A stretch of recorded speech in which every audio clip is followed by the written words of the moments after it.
Welcome back, you night owls. Tonight we dive fork first into the gritty underbelly of Roman cuisine. Not the feasts of emperors draped in silk or the wine-drenched banquets of marble villas. No, tonight we're creeping down alleyways and past smoky street vendors to find out what the everyday Roman, especially the poor, actually ate to survive. Spoiler alert, it wasn't always pretty. In fact, some of it was downright revolting. But these were meals crafted out of necessity, not taste. Survival, as you're about to see, sometimes demands a strong stomach and an even stronger sense of humour. And if you're squeamish, well, they probably wouldn't survive this. So, before you get comfortable, take a moment to like the video and subscribe, but only if you genuinely enjoy what I do here. And tell me in the comments, where are you listening from and what time is it there? Now dim the lights, maybe turn on a fan for that soft background hum, and let's ease into tonight's journey together. The sun hangs low over the cluttered tenements of Subura, a dense and chaotic neighbourhood in ancient Rome. Down here, away from the polished stone of the Forum and the Imperial Gardens, food is less about delight and more about endurance. A mother stirs a steaming pot over a modest fire. What's in it? You don't want to ask, but your nose already knows. It's a medley of boiled barley, a hint of sour goat milk, and possibly, yes, a dried mouse tail. For the urban poor, daily survival depended on ingenuity. Their meals were built from scraps, leftovers, bruised vegetables, and whatever animal bits the market stalls couldn't sell. A common go-to, pulse. This basic porridge, made from spelt or barley, could be bland or borderline traumatic depending on what got tossed in. Sometimes it was enhanced with wild greens or onions. Sometimes it came with a surprise, like the occasional weevil. Of course, not everyone in Rome had the luxury of weevils. Rural peasants had to deal with even leaner pickings. Their diet might consist of lentils, stale bread soaked in vinegar, and a bit of foraged food if they were lucky. Mushrooms, for example, were a big gamble. The tasty ones looked suspiciously like the deadly ones, and unfortunately Pliny the Elder didn't publish field guides with illustrations. Historians still argue whether poisoning from mistaken mushroom foraging was truly common, or just a favourite urban legend of the Roman elite. Now let's talk water. Clean drinking water wasn't exactly flowing freely from every aqueduct. Sure, those grand arches carried pristine streams into the city, if you were rich enough to tap into them. But for the average Roman, water came from public fountains, often fouled by runoff, waste, and the occasional dead pigeon. That's why sour wine, or posca, was a preferred drink. A concoction of vinegar, water, and herbs. Posca was what soldiers and labourers gulped down to stay hydrated. It was tart, rough on the palate, and smelled faintly of despair, but it did the trick. Roman generals even encouraged their troops to drink it. Some claimed it built character, others just appreciated the mild disinfectant properties. One mainstream historical fact worth savouring here is that despite the poverty, Romans cared deeply about food. They just couldn't afford good food. Markets bustled with fragrant spices, but those were priced for aristocrats. Olive oil? Precious. Honey? A luxury. Most Romans sweetened things with defrutum, reduced grape must that was dark, sticky and cloying, and sometimes spiked with lead to improve its flavour. Yes, lead. It's one of those Roman culinary choices that modern scientists point to with a deep sigh and a knowing shake of the head. And then there's the grain dole, a lifeline that was both a blessing and a bureaucratic mess. Under the Annona system, eligible citizens received regular distributions of grain, a kind of ancient welfare. But this wasn't premium quality wheat. We're talking old dusty sacks often full of grit, pebbles and the occasional rodent dropping. People didn't complain much. They cleaned what they could, ground it down and made their humble loaves. These were hard, dry and best eaten with something wet, like that infamous fish sauce we'll get to in a moment. But imagine chewing through a slice and hearing a crunch that shouldn't be there. Could be a rock, could be a bug. You swallow and pretend it's extra protein. Speaking of bugs, fringe historians love to point out the presence of insects in the Roman food chain, not necessarily on purpose. Food storage wasn't airtight, grain silos attracted pests, and bonus larvae wasn't printed on the packaging. But over time, a kind of tolerance developed. Some Romans likely accepted that a little added crunch was just part of the experience. In fact, archaeological digs at Herculaneum and Pompeii have revealed traces of insect parts in preserved bread samples, confirming what people already suspected. Roman food was often shared with many legs. Still, Not every Roman was miserable. Even the poor occasionally celebrated. Festivals brought meat to the masses. When temples slaughtered animals for religious rites, the non-sacred portions, think hooves, tails and organs, were sometimes distributed to the public. These cuts were boiled into stews or grilled over makeshift braziers. The smell of offal cooking in alleyways might not sound pleasant, but after months of barley mush, it was a feast.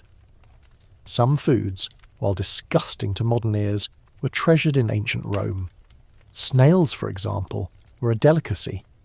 Wealthier Romans had snail farms, yes, tiny gastropod plantations, where snails were fattened with milk and wine before being roasted. Occasionally, a snail or two found its way to a plebeian's plate. Rare, but when it happened, a minor miracle. Now let's pause for a moment to appreciate the Roman sense of humour. They had one. Satirists like Juvenal and Martial loved mocking the food of the poor.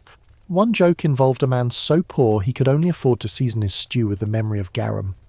Another scoffed at a widow who thought stale lentils were gourmet because they'd been aged 3 winters. The elite loved to sneer, but these jokes also reveal how intimately food reflected class in Roman life. And here's a fun fringe tidbit. Some Romans believed that eating certain foul foods could make you stronger.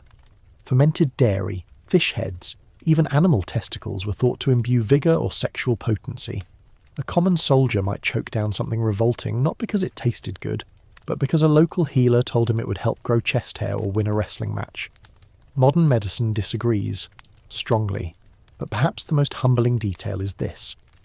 Despite their culinary creativity, the poor in ancient Rome lived with constant hunger. Malnutrition was common, children were stunted, bones brittle. Rickets left its mark on skeletal remains, and signs of scurvy appear in ancient dental records. People didn't eat disgusting food because they wanted to. They ate it because they had no choice. And yet, they survived. Not all, not always, but enough to keep Rome growing, to keep streets bustling, and to pass along these tales of culinary grit. Even now, 2,000 years later, we still taste echoes of their world. Think of polenta, born from ancient pools, or bagna cauda, the garlicky anchovy dip of northern Italy, probably a garum descendant in disguise. So next time your toast falls butter side down, or your soup tastes a little bland, take heart. You're not picking beetles out of your bread or sipping vinegar water from a rusty ladle. And remember, even when food got disgusting, the Romans made it work, with humour, resourcefulness, and occasionally a truly unfortunate mousetail. The alleyways still reek of smoke and sweat as the morning sun warms the narrow paths of Subura. But today, a stronger scent wafts above the rest, a smell that can only be described as rotting ocean meets vinegar-soaked laundry. That, dear listener, is garum, and whether you lived in a tenement or a villa, chances are it's on your lunch. Garum was the Roman answer to ketchup, if ketchup were made by fermenting the entrails of fish in clay vats under the sun until they liquefied into salty goo. It was, quite simply, the most ubiquitous condiment in the empire. The rich used it to flavour oysters and duck. The poor? They used it to make old bread and porridge slightly less soul-crushing. Roman cookbooks, yes, they had those, mention garum in nearly every recipe. It was that essential. To make garum, workers layered fish guts, salt, and sometimes whole small fish in giant amphorol. These were then left out in the hot sun for weeks, sometimes months. Nature did the rest. Bacteria broke the mix down into a pungent slurry, which was strained and bottled. The result was golden, oily, and potent, loaded with umami and more than a little questionable bacteria. It wasn't just popular, it was an industry. Garum factories dotted the coastlines from Spain to Syria. The town of Pompeii, before it was buried in ash, had several garum production sites. Imagine the smell. The process wasn't just stinky, it was brutal. Workers endured the putrid fumes day in and day out. Slaves and labourers did the mixing, the straining, the bottling. It wasn't glamorous, and sometimes they got it wrong. Batches spoiled, grew mould, or turned a shade of green that even desperate Romans knew to avoid. Still, when done right, garum was liquid gold. So prized was this fish sauce that there were multiple grades. The highest quality was called liquamen, clear and light in colour, often reserved for the tables of aristocrats. Then came the darker, chunkier versions, basically fish sludge for the less fortunate. Even the dregs were bottled and sold, nothing went to waste. Mainstream historians agree that garam's popularity is unparalleled in Roman cuisine. But here's a twist. Garum wasn't just for food. Romans used it medicinally. Got a sore throat? Gargle with garum. Skin infection? Rub some on it. Dog bite? Slather that fish juice over the wound and hope for divine intervention. Some physicians of the time swore by it. Others, understandably, kept their distance. And then there were the Roman perfumes. Yes, you heard that right. Certain beauty products contained trace amounts of garum mixed with herbs to mask the odour. Historians still debate whether this was seen as exotic or if it was the ancient version of a really bad prank. Now let's zoom in on a cramped kitchen inside a Roman taberna, where a cook is preparing a typical lunch for the shop's regulars. On the menu, lentil stew with leeks, barley cakes, and a generous splash of garum. He dips a ladle into a clay jar and dribbles the amber liquid over the bubbling pot. Instantly, the aroma intensifies. One customer nearby sighs contentedly. Another coughs and pinches his nose. It's a love it or hate it kind of thing. For the poor, garum was a lifeline. When meat was unaffordable and vegetables were wilted, it brought depth and salt to every dish. A stale crust of bread dipped in watered-down garum could pass as a meal. A thin gruel became hearty with just a teaspoon of the stuff. Some even drank it straight, especially if mixed with wine and herbs. Think of it as a Roman Bloody Mary, minus the tomato juice, and plus, well, liquefied sardine guts. Quirky fact time, there were actually Roman garum sommeliers. Okay, not officially, but certain merchants developed reputations for producing high-end garum, and bottles from specific regions, like Betica in Spain, fetched premium prices. Amphorae were stamped with maker's marks, brand names, and even catchy slogans. Picture Felix Garum, pure joy in a jar, in Latin script. The branding game was strong. Garum's influence stretched far beyond Rome. Roman legions carried it across the empire. Archaeologists have uncovered garum amphorae in Britain, Gaul, and even along the Danube frontier. It was global before globalization was a thing, but the recipe didn't stay the same everywhere. Local variations popped up. In North Africa, for example, garum was sometimes mixed with date syrup or honey. In Egypt, it may have blended with pickled lemon. These regional tweaks gave rise to debates about what real garum was, making it the ancient equivalent of today's authentic pizza arguments. Let's not forget the hazards. Improperly made, garum could cause food poisoning. Amphorae cracked, moulds grew, batches went sour. The lack of refrigeration meant storage was risky business. The lower classes buying bargain bin garum from street stalls had no guarantees of freshness. If the sauce made you ill, too bad. Refunds weren't part of the Roman marketplace. And yet, garum persisted for centuries. Even after the fall of Rome, its essence lived on. In modern Southeast Asia, fermented fish sauces like nampla and nuoc mam bear an uncanny resemblance. Some food historians argue that garum may have inspired them, spread via trade routes or cultural osmosis. Others think it's a case of parallel evolution. Either way, the legacy of fermented fish endures, and so does the love-hate relationship with its unforgettable aroma. Now, back to the streets of ancient Rome. A young apprentice, dirty from a morning hauling olive oil, slouches onto a stoop and unwraps his lunch. Inside, a hunk of bread, an olive pit, and a small wax-sealed jar. He peels it open carefully. Inside glistens a murky brownish liquid. He tears the bread, dips it, and chews thoughtfully. It's tangy, it's fishy, it's satisfying. He wrinkles his nose but doesn't stop. Hunger has no pride. Historians still argue whether garum was truly as beloved as records suggest, or whether its ubiquity simply made it unavoidable. Was it genuinely tasty, or just the only thing masking the taste of slowly rotting barley and limp cabbage? The answer might lie somewhere in between. One thing is certain. Garum was deeply embedded in Roman identity. Poets referenced it. Playwrights joked about it. Doctors prescribed it. Soldiers carried it. Cooks worshipped it. Slaves endured it. And emperors probably had the high-end stuff decanted tableside with silver ladles. And here's a fringe curiosity for the night. A few ancient recipes for garum included not just fish, but other ocean ingredients, like sea urchins or jellyfish. These batches were rarer, and likely used in specific regions or for religious rituals. We'll never know exactly how they tasted, but they probably weren't winning any modern food awards. By twilight, the city's kitchens wind down, fires dim, amphorae are resealed, and garum pots are tucked away until breakfast. But the smell? It lingers. In the clay, in the air, even in your clothes. Once you've worked with garum, the scent clings to you like a second tunic. But for millions of Romans, that smell meant comfort, flavour, and survival. So next time you wrinkle your nose at a pungent cheese or a fermented tofu cube, remember, there once was a civilization that revered rotting fish guts as the height of culinary innovation, and they might have had a point. Sort of. Evening settles over the eternal city, casting a dusty gold light over its rooftops and market stalls. Down a quieter lane, behind a half-crumbled wall and a sagging wooden fence comes a faint rustle. It's not a thief. Not exactly. It's dinner, on the hoof, or more accurately on the scamper. A chubby rodent squeezes under a crate, whiskers twitching, and somewhere nearby someone licks their lips. In ancient Rome, rodents weren't just pests. They were food. Yes, really, and not in some theoretical famine-only apocalypse kind of way.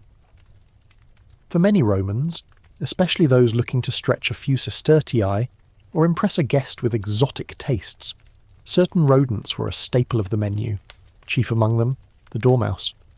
The dormouse, or glis, was no sewer-dwelling rat. It was a plump, sleepy tree-dweller, prized for its tender, fatty meat. Rich Romans, believe it or not, bred them. In special terracotta jars called gliraria, dormice were kept cosy, well-fed, and plumped up for the table.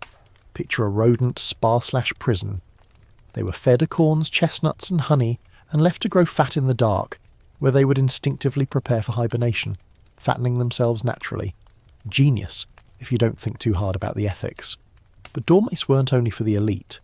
In the countryside, hunting them was a common activity. Children learned how to trap them, and farmers viewed them as both a nuisance and a potential stew. They could be roasted whole, stuffed with nuts and herbs, or turned into a pâté-like spread. The meat was rich, slightly sweet, and mild, according to the ancient version of Yelp reviews anyway. Of course, not all Romans saw this as normal. Some considered dormouse eating to be decadent, even vulgar. The historian Pliny the Elder mentioned them with a raised eyebrow as if to say, "Really? We're eating that now? Where?" But in a society where flamingo tongue and jellyfish salad graced imperial tables, a juicy dormouse hardly seemed outrageous. That said, not every rodent on the Roman menu came with pedigree. Field mice, for instance, were more of a desperation snack. Found scurrying in granaries or wheat fields, they were smaller, gamier, and often less hygienic. Still, a hungry family might catch, skin, and roast them with wild herbs over an open fire. The resulting dish was meagre, bony, and perhaps more psychological comfort than culinary treasure. You didn't eat it for the taste, you ate it because it was there. Then there were rats. Now, let's be clear. Romans didn't widely consume sewer rats. Those were feared, reviled, and blamed for illness. But black rats, smaller and cleaner, occasionally found their way into stews, especially during hard winters or under siege. Modern stomachs may clench at the thought, but for ancient Romans, survival sometimes meant drawing fewer lines between animal and ingredient. Historians still debate how widespread rodent consumption truly was. Was it a regional habit, a quirky elite indulgence, or a normalised part of the peasant diet? The archaeological evidence is patchy.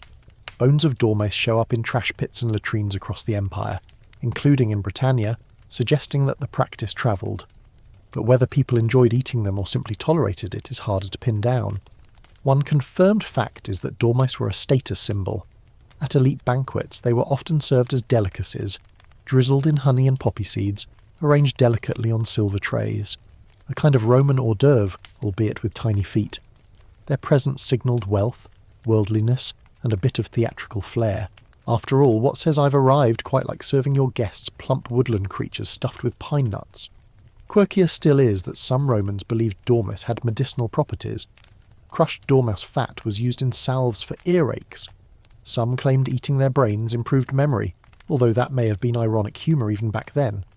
Others swore that dormouse stew aided digestion, which is either a bold claim or a mild cry for help.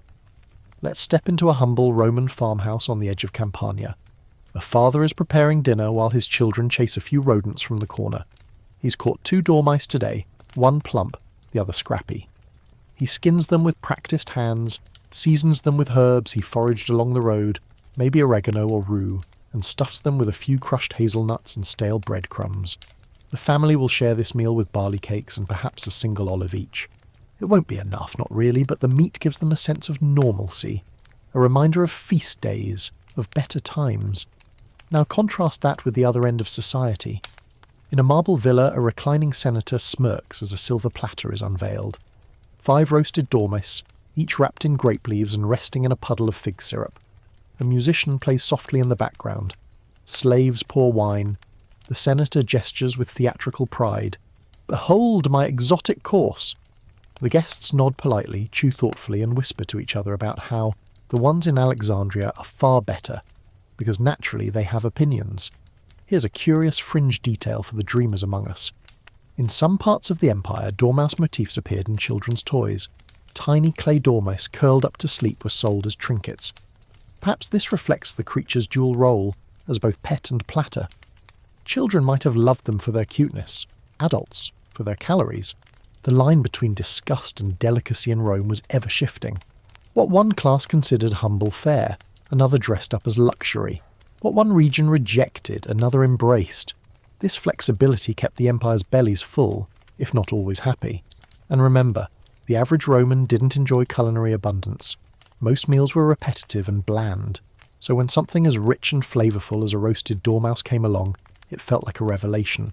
A greasy, crispy, slightly wild-tasting revelation, one that might still twitch faintly in the memory long after the bones had been sucked clean and tossed into the hearth. Of course, not every Roman had the stomach for it.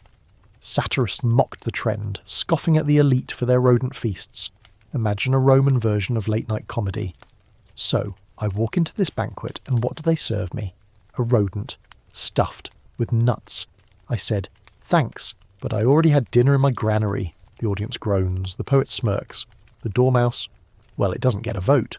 So next time you're tempted to judge a civilization by what it eats, remember this: one man's vermin is another's delicacy. And while the idea of roasting dormice might send modern stomachs turning, for ancient Romans, it was just Tuesday. Dawn breaks with a cool breeze slipping through the ancient alleyways, where soot-darkened windows rattle, and a chorus of hungry bellies begins its daily groan.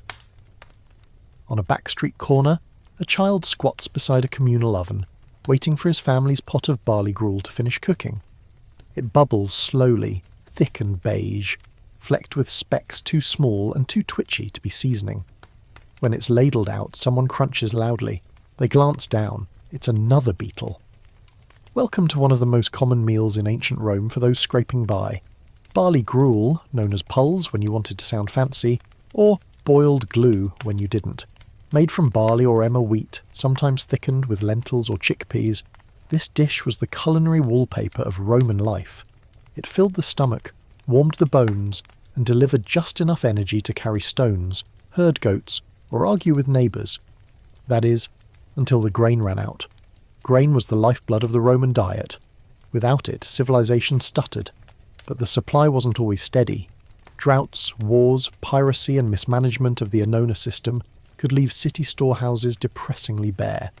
And when the grain dole faltered or delayed, panic simmered just beneath the surface. Families scavenged, stretched rations, and yes, sometimes started mixing in less ideal ingredients. There are written complaints, real, grumpy, and oddly timeless, about adulterated flour. Millers, especially in tough times, padded out their product with ground-up leaves, sawdust, powdered beans, or even clay. When baked, the resulting bread had a chalky aftertaste and a suspicious crunch. It kept people alive, but also wore down their teeth, literally. Archaeological evidence from Roman cemeteries shows extreme dental wear, often blamed on stone grit from rudimentary grinding wheels and perhaps the occasional surprise pebble. Insect infestations were another plague. Food storage in ancient Rome was an open invitation to beetles, moths, and weevils. Grain was kept in large amphorae or bins, sometimes underground, but ventilation and sealing were laughable by modern standards. Once pests took hold, they multiplied quickly. The result? Your barley porridge might come with extra squirm. Still, the Romans adapted. Some even learned to live with it. A half-boiled beetle might be annoying, but it was also a tiny boost of protein. No one tossed the pot out because of a few insects, at least not the poor. The rich could be pickier, of course. They had slaves to sort and clean their ingredients. The poor had fingers and prayer. Here's a juicy mainstream historical tidbit.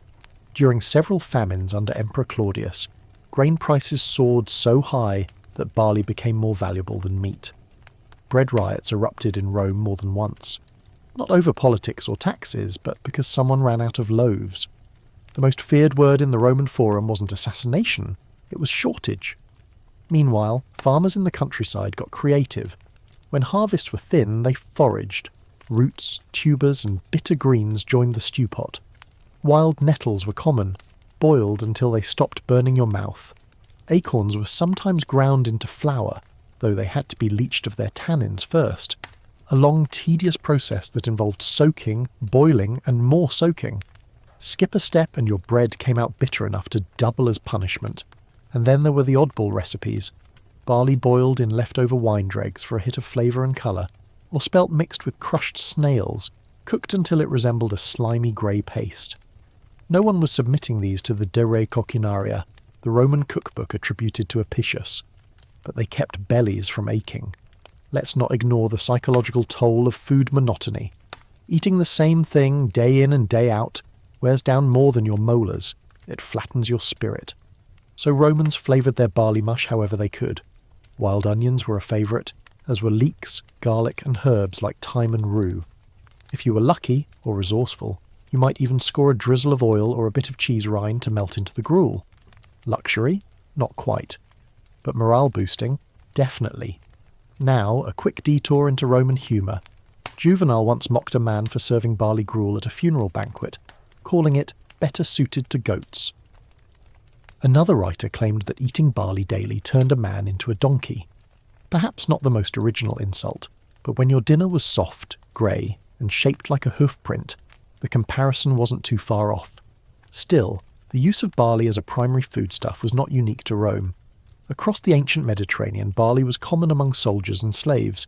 In fact, Roman gladiators were sometimes called hordearii, barley men, because their diets emphasised this humble grain.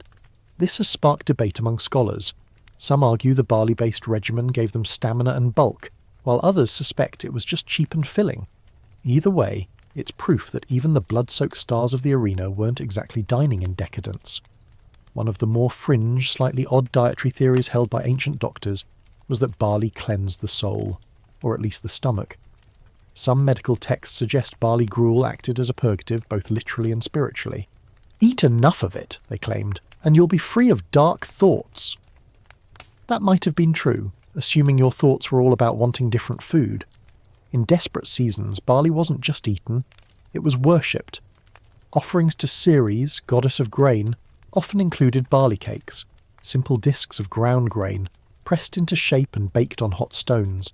These were left at shrines or tossed into sacred fires with whispered prayers. Please, bring rain. Please, let the harvest not suck this year. Imagine a crumbling tenement where a mother stirs her pot by flickering lamplight. She hums a lullaby to soothe her baby, who's gnawing on a wooden spoon. Dinner tonight is thin gruel seasoned with wild thyme and one crushed olive. It's not enough, but it's warm. And in a world where war and disease loomed outside every window, warm mattered. Now zoom across the city, to a public grain mill powered by a mule circling endlessly. The air inside is thick with flour dust. A line of poor citizens waits with sacks and hope. They mutter complaints, compare pest infestations, and swap tips on boiling rat bones for extra flavour. A young man swears he saw a toad crawl out of a grain sack last week. Nobody's surprised. They just nod and clutch their satchels tighter. Here's an open scholarly debate for you. Some archaeologists argue that ancient Romans intentionally included certain fillers, like ground legumes or bran, to increase the bulk of their barley rations.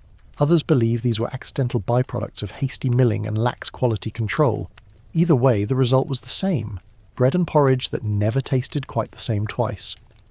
Over time, even the wealthier classes came to associate barley with poverty. Wheat was for elites, barley was for the desperate. And while a few eccentric physicians might praise it as healthful, nobody requested it at dinner parties. By the late Empire, barley had become almost shameful, a food you hoped to outgrow. Still, the barley endured.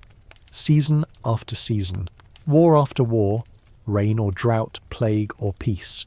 The humble pot of barley gruel bubbled on Roman hearths from Britain to Syria, from Africa to the Alps. It fed children, soldiers, farmers and gladiators. It filled funeral bowls and temple altars. It shaped jaws, dulled taste buds, and hardened resolve. And sometimes it crunched when it shouldn't. The sun rises sluggishly over Rome, dragging golden fingers across rooftops and temple columns. In a cramped physician's chamber that smells faintly of herbs and feet, a healer fans the smoke from his brazier and reaches for his most trusted remedy. Not honey, not vinegar, not a whisper of crushed pearl. No, today's miracle cure is cabbage. That's right, cabbage. In ancient Rome, this humble vegetable wasn't just a side dish. It was medicine, myth, and mild torture all wrapped in one leafy bundle. Roman doctors praised it, housewives boiled it, and philosophers extolled its virtues with the kind of fervour we now reserve for superfoods and green smoothies. According to Cato the Elder, cabbage could cure practically everything. Got a hangover? Eat cabbage. Feeling feverish? Boil it with wine. Trouble in the bedroom? Rub cabbage juice on your limbs. And if you happen to have a festering wound or aching teeth? You guessed it. Cabbage poultice. Cato even claimed that Romans wouldn't need Greek doctors if they just trusted cabbage. A bold claim, especially considering Roman dentists were about as gentle as a goat with a chisel. The reality? Cabbage was everywhere. It grew easily, stored well, and tasted functional. When fresh, it had a bitter crunch. When boiled, it turned limp, sulphurous, and vaguely gelatinous. Overcooked cabbage wasn't just unpleasant. It was a full-on assault on the nostrils. Even Romans, with their robust fish sauce tolerance, made jokes about cabbage houses and the unfortunate smells that lingered in their wake. But there was logic in the madness. Cabbage is high in fibre, rich in vitamin C, and a natural diuretic. It's also cheap. So when money ran low and the grain dole thinned, cabbage became both food and filler.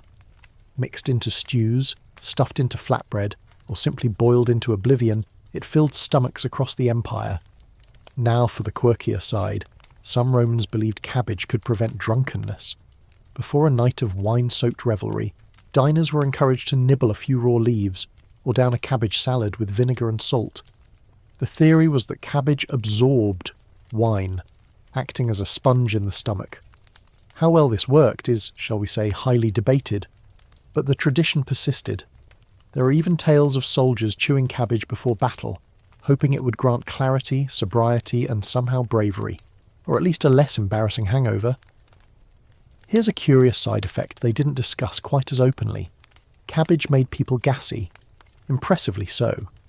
Roman bathrooms weren't exactly soundproof, and communal latrines left little to the imagination. One satirical poet even described the experience of sharing a bench with a cabbage enthusiast as a war of wind. Still, Romans valued the cleansing nature of the vegetable. Better out than in, they said, though not always in polite company. And cabbage wasn't just for the plebeians. Wealthier households prepared it more delicately. Braised in oil, flavoured with herbs, and often served as part of an appetizer course, it was a marker of frugality cloaked in refinement. Cicero himself reportedly enjoyed pickled cabbage, though whether that's a sign of taste or desperation is unclear. Let's step inside a busy Roman kitchen. A servant chops a mound of cabbage, the knife thumping rhythmically against the stone counter. Steam curls from a clay pot where cabbage simmers with garlic and a drizzle of spoiled olive oil. A child sniffs the air and grimaces. "Again?" she murmurs. The mother shrugs. "It's what we have." Tonight's dinner will be cabbage stew with barley crusts and maybe, if they're lucky, a scrap of goat cheese. Meanwhile, in a physician's chamber across town, a man winces as fermented cabbage paste is applied to his bruised shoulder. The healer mutters about inflammation and balance while his patient tries not to gag. It smells like old socks and regret. Fringe medical practices didn't stop at poultices. Some Roman texts describe cabbage smoke being used to treat breathing ailments, literally setting cabbage on fire and having the patient inhale the fumes. Soothing, the texts claim. Unbearable, the modern nose counters. One doctor even prescribed cabbage seed oil as a cure for baldness. Judging by the sheer number of statues featuring smooth-domed senators, that one might not have panned out. And still, cabbage endured. Its presence in Roman agriculture was practically eternal. Farmers loved it. It grew year-round in many parts of Italy, required little fuss, and could even regrow from trimmed stalks. During shortages, families guarded their cabbage patches like treasure. It wasn't glamorous, but it was survival.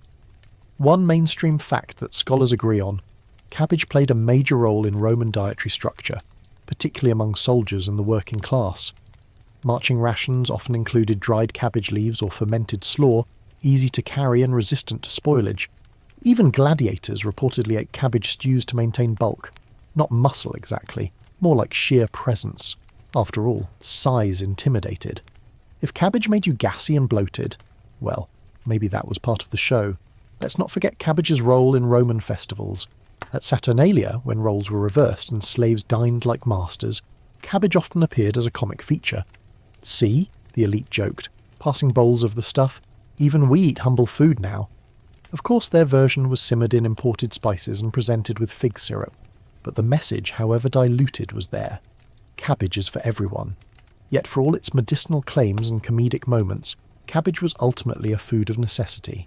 It kept the poor alive and the sick somewhat hopeful. It left its mark on stomachs and social commentary alike, and it stayed in the Roman diet longer than some emperors stayed on the throne.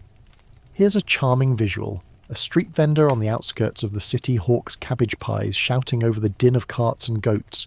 His pies are misshapen, crust cracked, steam rising from cabbage and leek filling. A child begs for a bite. The vendor slices a sliver with a grin. "He'll be strong as an ox," he declares.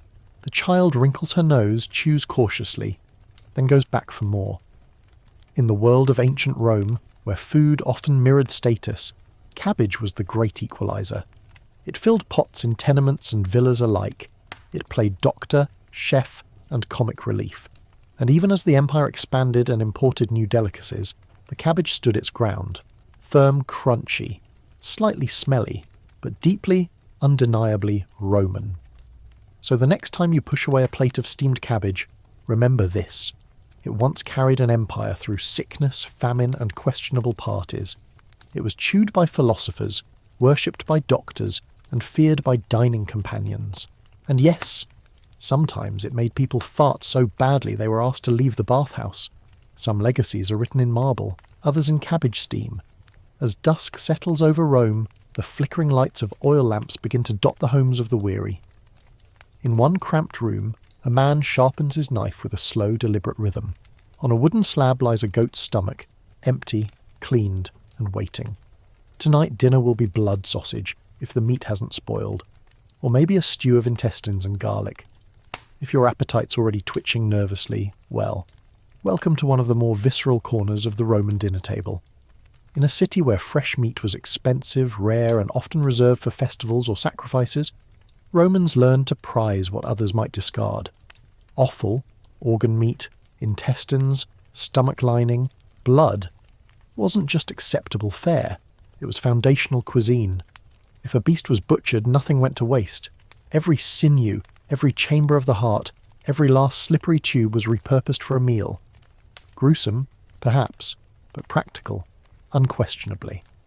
Let's begin with the Roman love of sausage. The Latin word lucanica referred to a spicy pork sausage, said to have originated from the Lucanians in southern Italy. Slaves from that region introduced the technique to Rome, and from there it spread like a culinary wildfire, especially among the working class. But meat for the filling was in short supply. So what did people use? Everything else. Goat intestines were cleaned, stretched, and tied off at one end. Into them went a mixture of chopped liver, spleen, fat, onions, garlic, pepper, and blood. Lots of it. Blood acted as a binder, thickening the mix and giving the sausage its rich, dark hue. Once tied, the sausages were boiled, then pan-fried or grilled over open flames. Eaten fresh, they were warm, savoury, and, if prepared properly, surprisingly delicious. When prepared improperly, however, the results could be explosive. Spoiled blood turned quickly in the Mediterranean heat. Without refrigeration or precise knowledge of bacterial behaviour, a badly aged sausage might cause stomach cramps, vomiting, or worse. But hunger rarely left room for fear. A sausage that smelled okay was probably fine, right? One mainstream historical note. Roman soldiers often carried blood sausages during campaigns. Salted and dried, these were a reliable source of calories and could be rehydrated with wine or water. They were easy to store and offered a morale boost after a grueling march. The fact that they sometimes doubled as bait for stray dogs, just a bonus. But the obsession with innards didn't stop at sausages. Tripe, cow stomach, was simmered with chickpeas and mint. Lung was shredded and served with sour vinegar sauces. Even kidneys, often soaked in wine to mask their pungency, were roasted on skewers and eaten like street meat. Some recipes combined multiple organs into what could only be described as Roman haggis, boiled in a sheep's stomach, stuffed with chopped entrails, breadcrumbs, raisins and herbs. Still, not all Romans were fans. The elite viewed offal as crude. To them it smelled of poverty, back alleys and cook fires fueled with dung. But during hard times, say a bad harvest or a citywide meat shortage, those same elites quietly joined the queue at butcher stalls, haggling over hearts and hooves like everyone else. Here's a quirky fringe fact. Some Roman households used dried intestines as musical instrument strings. Yes, seriously. Catgut was common for lyres and other plucked instruments, so your dinner leftovers could, in theory, accompany your poetry recital later. A bit grim, certainly. Efficient? Absolutely. Let's zoom in on a bustling Macellum Rome's open-air meat market. Amidst the scent of raw flesh and sawdust, a vendor hawks goat tongues and pig ears. Children peer at piles of entrails wrinkling their noses. A cook haggles over a bundle of sheep intestines, sniffing to gauge their freshness. A slave, clutching a few coins, selects 2 chunks of ox liver and a jar of vinegar. Tonight's stew will be rich, if the meat holds until sunset. Back in a tenement kitchen, a woman scrapes congealed blood into a clay bowl. She mixes it with leeks and stale bread soaked in broth. Her husband's face tightens as he watches, but he says nothing. He'll eat it. They always do. What about taste, you ask?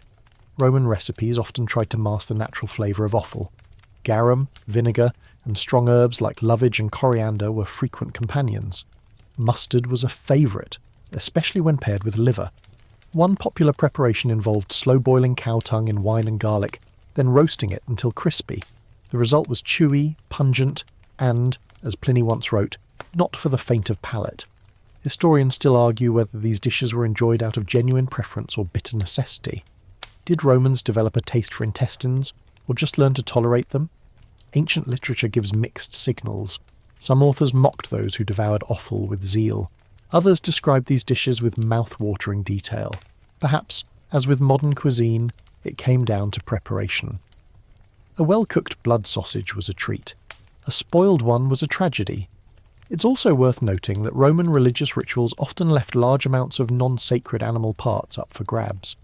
After an animal was sacrificed, its entrails were sometimes distributed among temple staff or sold to the public. So offal became, oddly, a kind of holy leftover. You could eat a piece of tripe that once lay on an altar if you didn't mind the symbolism. Now for a particularly odd belief. Some Romans thought eating animal lungs would strengthen their own. Soldiers recovering from illness were fed lightly grilled lung, sometimes seasoned with honey and mint. There was no science behind it, just a kind of hopeful mimicry. The idea that strong organs begot strong organs. Not all fringe medicine in Rome was cabbage-based, after all. A curious contradiction persisted in Roman thought. Offal was both vulgar and virtuous. Vulgar, because it smelled and reminded people of death. Virtuous, because it was honest, humble, and embodied the spirit of thrift. Philosophers wrote entire diatribes about the moral decay of a generation that refused to eat liver. What sort of man, Seneca supposedly grumbled, refuses a kidney yet sips wine from a golden cup? Indeed. In the countryside, these dishes weren't merely survival food, they were tradition. Harvest festivals often featured blood stews and roasted hearts. Villagers would gather, singing and telling stories as a bubbling cauldron of pig's head soup steamed at the centre. Children chased each other with charred ribs, elders toasted with watered-down wine, and the offal was consumed proudly, even joyfully. Still, as Roman culinary trends evolved, offal began slipping down the social ladder. Imported delicacies, peacock, camel, exotic fish, took centre stage at aristocratic feasts. Meanwhile, the old sausage and tripe dinners became punchlines. Satirists like Martial mocked hosts who served spleen with parsley as if it were delicacy. Yet in crowded streets and smoky kitchens, the smell of blood sausage never really went away. Let's walk through a late-night tavern in the Transtiberim district. The fire burns low. A pot simmers with garlic, onions, and something dark red and bubbling. Patrons hunch over wooden tables, dipping hunks of bread into their bowls. The flavour is iron-heavy, meaty, unctuous. No one complains. This is the taste of home. Strange, maybe, but familiar. One last image. A young couple in a backroom apartment. He carves slices of kidney with care.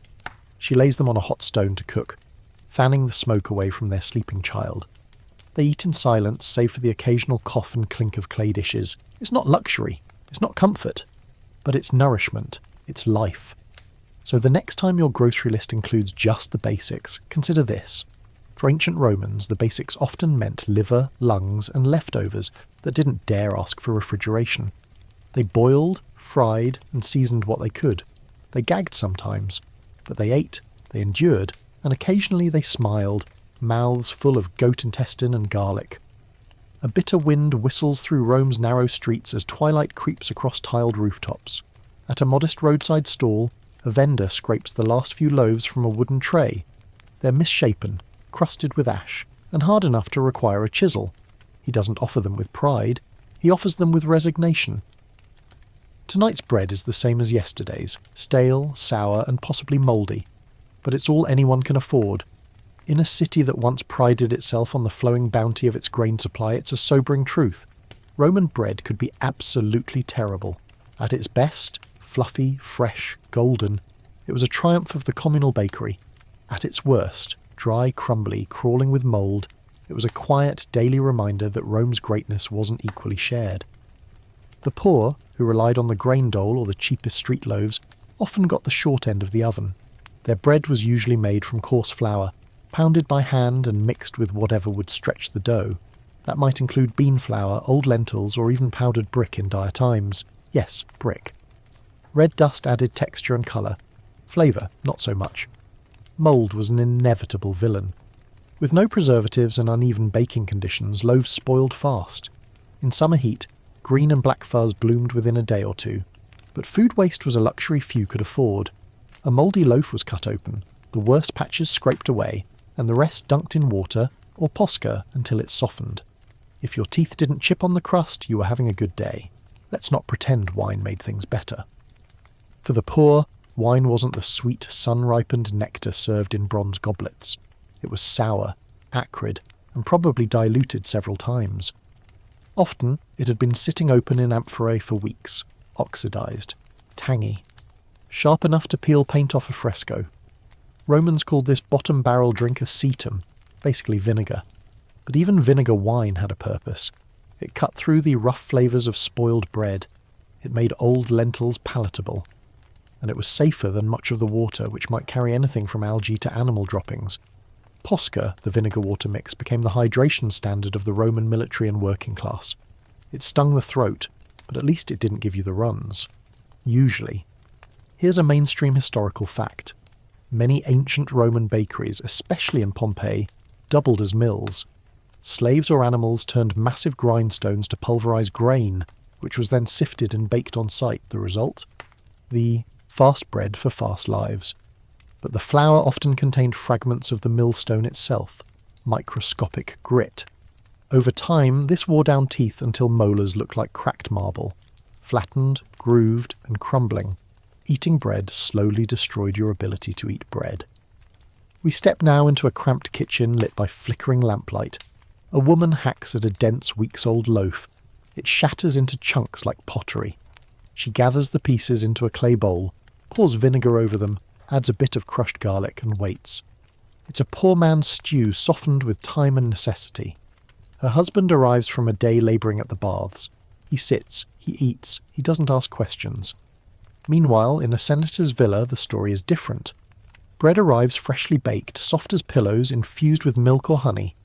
Bakers in elite households might add eggs, spices, even imported cinnamon. Bread was sculpted, braided, and presented like art. If it began to stale, it was toasted and served with cheese or meat. Spoiled? Never. The cook would be flogged. Of course, these luxuries were reserved for the few. Most Romans had only one option: public bakeries. Communal ovens, often operated by the state or private contractors, churned out mass quantities of loaves. Citizens could bring their own dough and have it baked, or buy pre-made rounds. Each loaf was stamped, literally, with a mark to show ownership, origin, or the name of the bakery. These stamps are still found today, preserved in volcanic ash, bearing names like Sela or Ophelus. But even these loaves weren't guaranteed safe. Rats nibbled on cooling bread, insects laid eggs in sacks of flour, ash from the oven sometimes settled onto the dough, baking into the crust. When you bit down, you might taste salt grain or something grittier. Here's a quirky fringe theory. Some archaeologists believe certain loaves were deliberately overcooked to preserve them longer, essentially creating edible bricks. These could be stored for weeks or even months, then softened with water or broth when needed. Portable, durable, unpleasant. Think of it as the Roman hardtack. And bread wasn't always round. Sometimes it came as flat sheets, layered with oil and herbs. Sometimes it was rolled into twists mimicking pretzels. On feast days, sweetened versions were made with dates and honey. But most of the time it was just bread. Stale, bland, and necessary. Now let's talk waste. Because the Romans, despite their ingenuity, struggled with food preservation. Without refrigeration or airtight storage, bread spoiled fast. Vinegar could only do so much.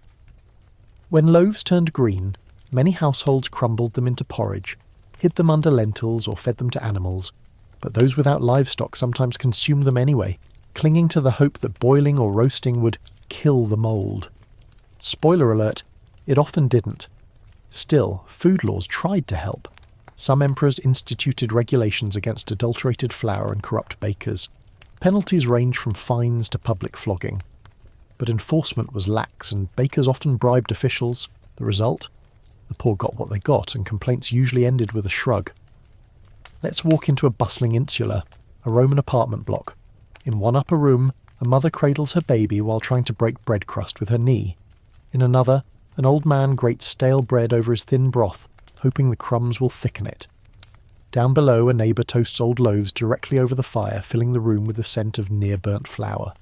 It's not a bakery, but it's the closest thing most of them will ever have. And now, a touch of poetic irony. Romans revered the goddess Ceres, patron of grain. Temples dedicated to her gleamed with white marble, filled with offerings of bread and flour. But in the shadow of those temples, people gnawed on mouldy crusts, praying for enough wheat to last the week. Some scholars argue that the symbolism of bread, its role as both sacred offering and daily necessity, created a kind of culinary double standard. Bread was worshipped, but not necessarily respected. The elite praised its symbolism, while the poor just needed it to not kill them. And let's not forget satire. Roman writers loved to poke fun at bad bread. One comic poem describes a loaf so hard it cracked the floor when dropped. Another tale tells of a baker who sold loaves stuffed with pebbles to add weight. Juvenal, always the grump, quipped that a wise man knew not to chew too fast, lest he lose a tooth to the baker's economy. But behind the jokes was a real anxiety. Bread was survival. When grain shipments were delayed, due to weather, piracy or politics, the city trembled. Riots flared. Politicians made promises. Bread prices were monitored more closely than border defences, because an empire could withstand invaders, but it couldn't withstand hunger. So next time you walk past a forgotten heel of bread or wrinkle your nose at a day-old roll, remember, for millions of Romans, that stale, crusty lump was everything. It fed their children, it anchored their prayers, and it sometimes doubled as a dental hazard. In the grand mosaic of Roman life, amid marble columns and silken togas sits a mouldy loaf. Unremarkable, uneven, and absolutely essential. A sharp clang echoes through the Roman marketplace as a baker's assistant drops a dented amphora onto the ground. Its dusty contents spill into a basket. Flour, or what passes for it these days. Not quite white, not quite clean, and definitely not quite just flour. Welcome to the dubious world of Roman bread fillers, where creativity and deceit often shared the same wooden spoon. When times were good, Roman bread was a reliable blend of grain and water, perhaps with a touch of salt or oil. But when grain supplies ran thin, or when unscrupulous millers got a little too entrepreneurial, the recipe evolved. To stretch flour farther, bakers and merchants added everything from ground beans to sawdust, from powdered marble to actual bone meal. If it could be crushed, mixed, and baked into a passable loaf, it had potential. Ashes were among the more common fillers. The leftover soot from wood fires was fine enough to mix with flour and often passed unnoticed by hungry customers. Ash added bulk, darkened the bread slightly, and, if you were lucky, didn't ruin the flavour entirely. Some Romans even claimed a bit of ash was good for digestion, or at least that's what the bakers said when questioned. Then there were crushed bones. Animal bones were burned, ground to powder, and folded into dough to mimic fine flour. The gritty texture was a giveaway, but again, hunger tends to quiet complaints. Plus, the added calcium probably didn't hurt, unless you counted the dental damage. Archaeological remains of Roman teeth often show severe abrasion, likely from biting into bread that contained tiny rock or bone particles. Bread may have sustained the people, but it also slowly wore down their smiles.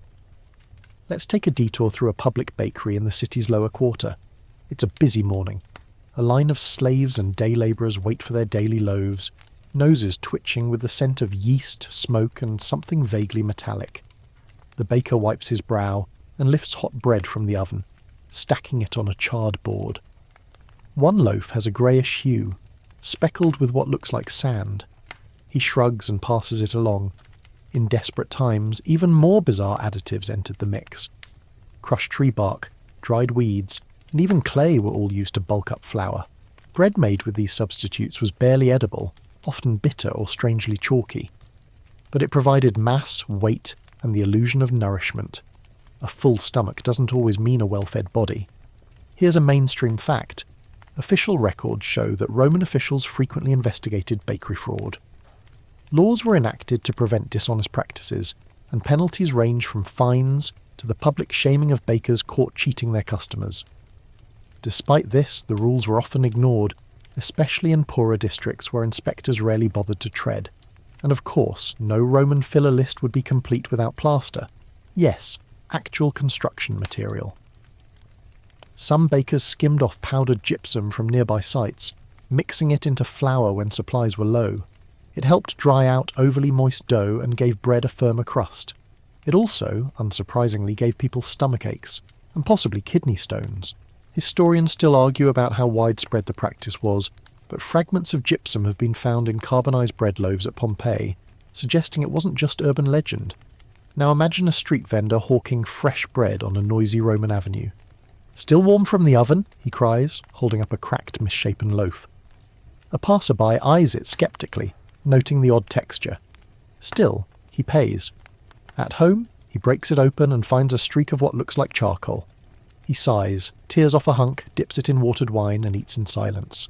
Fillers weren't only for survival, they were also a sign of social stratification.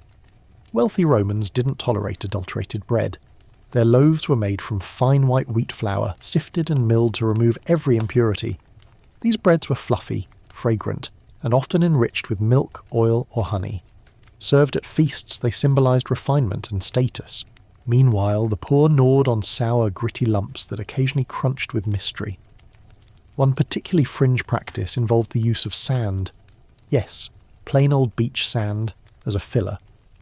While likely not widespread, there are scattered references to bread that crumbled oddly between the teeth, and several preserved loaves show signs of fine, particulate contamination. Whether this was intentional or simply poor storage hygiene is unclear. Either way, it's safe to say sand does not belong in your sandwich. Still, Romans found ways to cope. Bread crumbs from these inferior loaves were often toasted and used to thicken soups. Soaked in oil or vinegar, they became a sort of spread or dip. When mould overtook a loaf entirely, it could be cut away, and the rest turned into stuffing for vegetables or roasted meat. Waste was a luxury no one could afford. Now here's an oddball debate. Some scholars propose that Romans may have tolerated, even preferred, certain additives in their bread not just out of need, but taste. The theory goes that bitter flavours, gritty textures, and sour notes became so familiar that they acquired a sort of nostalgic comfort. After all, taste is cultural. And when your baseline diet is bland porridge and vinegar water, even the crunch of crushed lentil husk might seem like variety. Let's step into a tenement rooftop garden, where a woman kneels beside a small clay oven. Her dough is flecked with bits of ground chickpea and powdered leaf. She shapes the flat rounds by hand and slaps them onto the hot stone. Smoke curls up, stinging her eyes. These breads won't win prizes, but they'll feed her children. She lifts the first loaf, tests the bottom, and smiles faintly. It's not ash this time, just barley. Bread fillers weren't limited to Rome either. Across the empire, from Gaul to Judea, bakers faced the same shortages and made the same choices.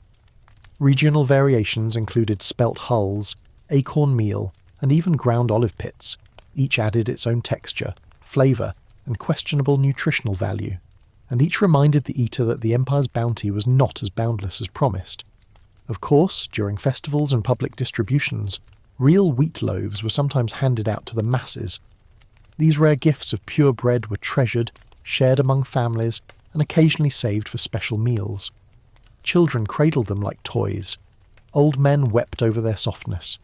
The experience of eating clean, white bread, free of ashes, bones, or mystery grit, was almost spiritual. Here's a callback worth chewing on. Remember the cabbage-fueled farts from earlier? Well, pair that with bread full of beans, and you've got a whole Roman apartment block sounding like a brass section. Communal latrines weren't just social spots. They were acoustic theatres of the lower-class diet. So what does it all say about Roman society? That food was survival, not luxury. That flavour was often sacrificed for fullness. That ingenuity frequently walked hand in hand with deception. And that the simple act of breaking bread could reveal a universe of inequality, invention, and quiet desperation. Imagine one last scene. An old man sitting on a marble step near a crumbling forum. He holds a half loaf in his lap, its crust uneven, its crumb packed tight with something. He nibbles carefully, wincing once, then dipping the bread into a clay cup of vinegar. He chews, he swallows. He stares out at the marketplace where the smell of freshly baked wheat loaves floats tantalizingly out of reach. But he smiles anyway. He's eaten worse. So the next time you grumble about store-brand bread or sigh at a dry crust, remember, at least it doesn't crunch like gravel. And it probably doesn't contain ashes from your neighbour's cooking fire. Unless, of course, you're doing Roman cuisine authentically. The morning haze settles like a damp wool blanket over the hills outside Rome, where a tired shepherd trudges down a narrow path, a sloshing clay jar in hand. Inside, milk, or rather, the best attempt at milk that could survive a Roman summer without turning into something that screams when you open the lid. It's thick, clumpy, and carries the unmistakable tang of sheep that have spent a little too long in the sun. Welcome to the world of Roman dairy, sour, suspect, and always a gamble. In theory, milk should have been a comfort food. Creamy, rich, and versatile, it had the potential to transform a meagre meal into something indulgent. But in practice, Roman dairy was often more punishment than pleasure. Without refrigeration, pasteurization, or any solid understanding of bacteria, milk was a ticking time bomb, and yet people drank it. Or more often, they curdled it on purpose and called it cheese. Let's start with the basics. Cows were not the primary milk animals in ancient Rome. They were expensive, labour-intensive, and mostly reserved for ploughing or meat. Instead, Romans milked sheep and goats. Goat milk was especially popular in hilly regions, where the animals thrived on scrub and could survive without much care. The milk was sharp, grassy, and prone to spoiling if not consumed quickly. Sheep's milk was fattier and preferred for cheese-making.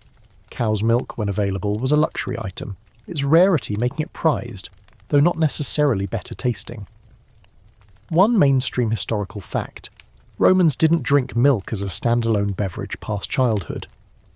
Adults viewed milk with suspicion, especially fresh milk.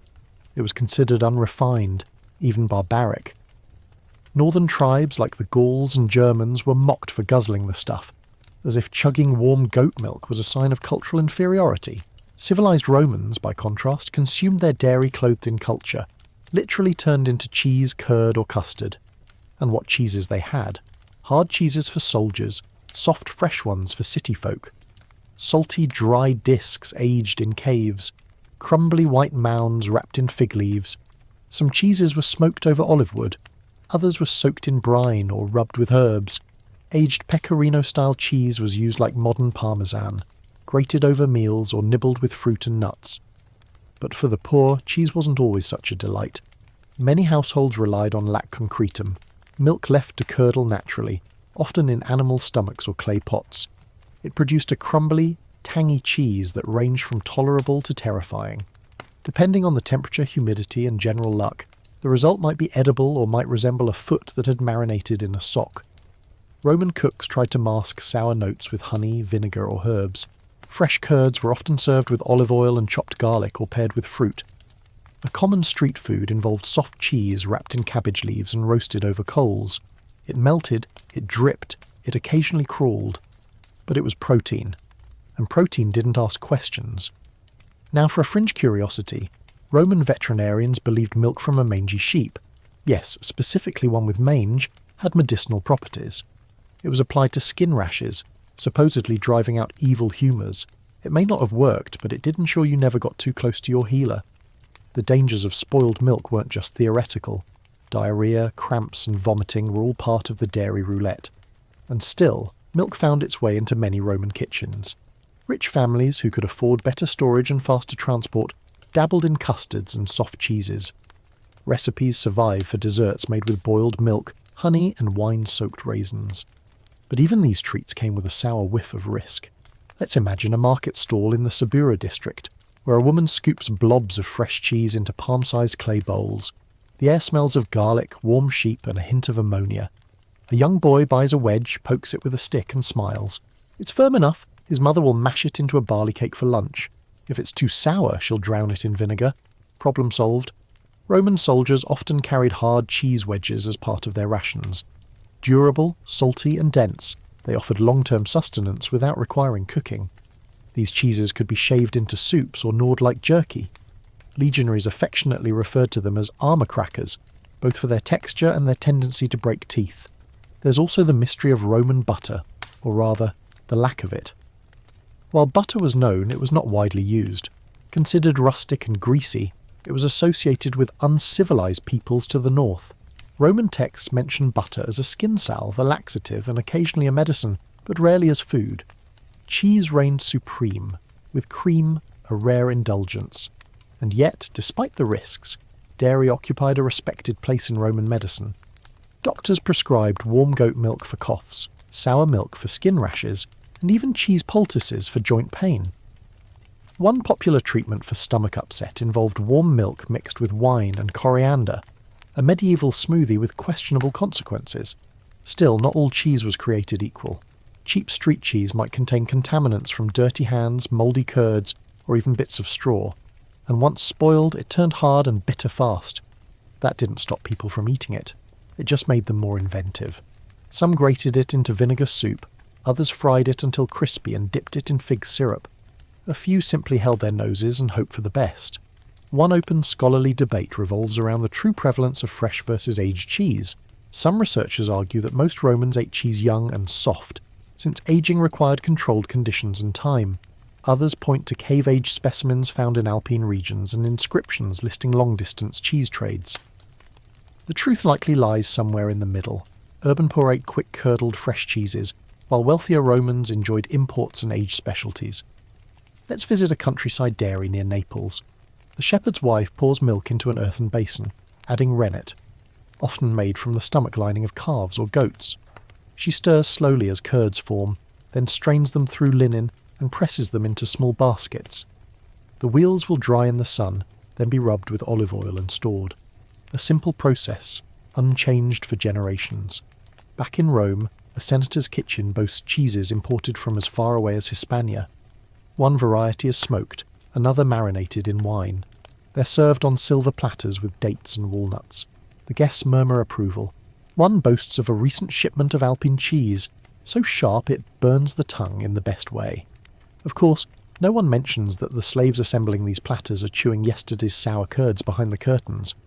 Here's a callback. Remember the gritty bread from earlier? Pair that with spoiled goat cheese and a splash of vinegar, and you have a classic pauper's lunch. Add a cabbage leaf and it's practically gourmet. Add a handful of ants? Probably accidental, but if they crunch quietly, no one minds. And then there's the aroma. Roman streets were filled with scents. Perfumed oil, incense, sewage. But dairy had its own footprint. Sour milk left in amphorae too long produced a distinct stench. A tenant might soak the amphora in vinegar to clean it, or just toss it into the alley and hope it smashed.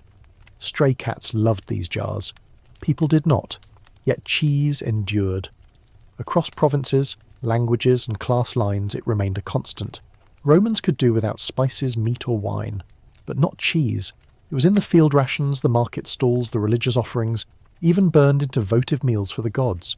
So next time you open the fridge and wrinkle your nose at a container of questionable yogurt, take a moment to salute your Roman ancestors. They sniffed, they sampled, and they often suffered. But they didn't give up on dairy. They just got better at masking the flavour. Because in ancient Rome, cheese wasn't just food, it was courage. The sun hangs high above the red rooftops of ancient Rome, baking the streets in a haze of heat and stench. Near the edge of a crowded alley, a merchant swats at flies buzzing over his cart. He sells barley cakes and cheap wine, but the real draw, though no one says it out loud, is the swarm of bugs hovering over the table, or more precisely, what's in the food, not just around it. You see, in ancient Rome, bugs weren't always unwanted visitors. Sometimes they were just part of the meal. Not deliberately, perhaps, not most of the time. But when food storage methods included clay jars, damp cellars and burlap sacks, creepy crawlies found their way in. And if you were poor, hungry and practical, a few extra legs weren't a deal breaker. Let's start with the basics. Grain was the backbone of the Roman diet, especially for the lower classes, but stored grain attracted pests. Beetles, weevils, mealworms, tiny tenants that multiplied quickly and left their wriggling signatures in flour and meal. It was nearly impossible to keep them out. And for many, the effort simply wasn't worth it. You sifted when you could, you ignored when you couldn't, and you convinced yourself it was protein. One mainstream fact: archaeologists have found insect fragments embedded in carbonized loaves from Pompeii and Herculaneum. The evidence is clear. Bugs were being baked right into the bread. Whether on purpose or by accident, they became part of the Roman culinary experience. But there were also times when insects were eaten on purpose. Locusts, for example, were considered a viable food source during lean seasons. They were collected en masse, roasted or boiled, and seasoned with vinegar or garum. Crispy, salty, and high in protein, they filled bellies with surprisingly little effort. Even Pliny the Elder, the ever-curious cataloguer of Roman life, noted their consumption among certain rural communities. Let's visit one such village on the empire's edge. A boy runs through a field with a net made of reeds, chasing a cloud of buzzing locusts. His basket already holds a dozen or more. That night his mother will fry them in oil and sprinkle them with herbs. The meal might be unorthodox, but it's food.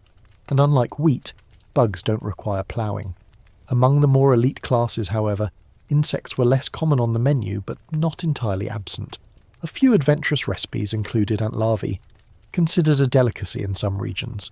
These were typically harvested from ant hills, boiled and served with honey. The texture was soft, the taste nutty. Some poets even referred to them as Roman caviar, though whether in jest or sincerity is anyone's guess. Now let's get fringe for a moment. Certain Roman physicians believed spiderwebs, collected and powdered, could be mixed into drinks to treat internal bleeding. Others claimed powdered cicada shells could act as a cure for epilepsy. Whether or not anyone actually swallowed these potions regularly is debatable, but the recipes existed, scrawled in the margins of scrolls, waiting for desperate hands. And then there were the accidental add-ons.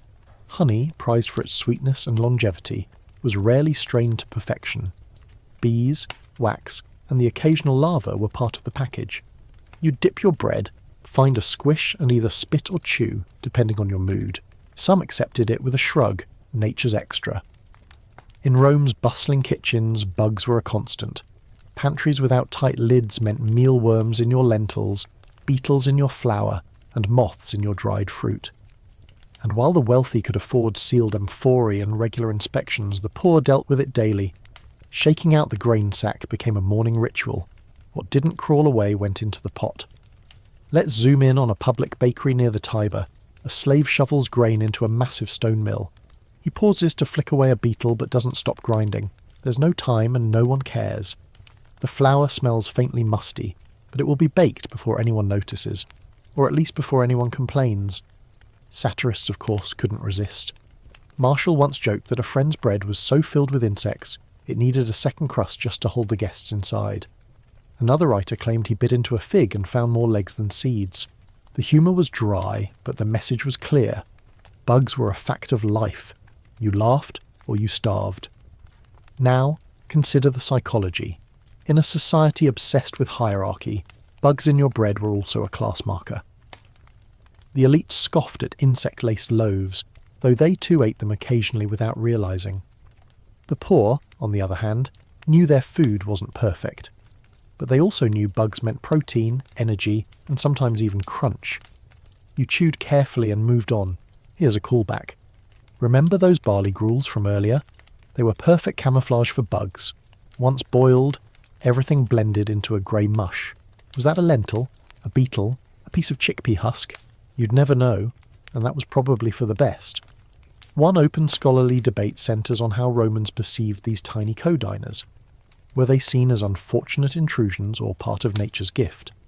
Some sources describe the ritual of inspecting flour by candlelight sifting slowly for bugs. Others suggest complete indifference. The truth is likely mixed, just like their porridge. Now imagine a tenement family sharing dinner. A stew of beans, greens and leftover bread simmers on the fire. The mother stirs, spots a worm and flicks it out. Another sinks unseen. Her children eat heartily, never asking. Hunger makes for low expectations and fast forgiveness. Among the fringier food theorists, some argue that the accidental consumption of bugs may have helped build stronger immune systems, microbiomes toughened by exposure to wild proteins. It's speculative, sure, but considering the average Roman's diet, they needed every edge they could get. Bugs even showed up in medicine and ritual. Ground beetles mixed with vinegar were said to cure toothaches. Ants boiled in oil created a salve for joint pain. Some rituals involved placing dried locusts under pillows to ward off nightmares. Bugs weren't just food, they were folklore. And yet, for all the creativity, most Romans preferred their meals insect-free. When a fresh sack of grain arrived, when a clean fig was found, when a meal came without squirming, that was a good day. A victory. Proof that even in a bug-filled world you could still have standards. Let's close this scene in a quiet courtyard, where a baker sets down a warm loaf beside a cup of vinegar wine. He tears the bread, dips it, chews slowly.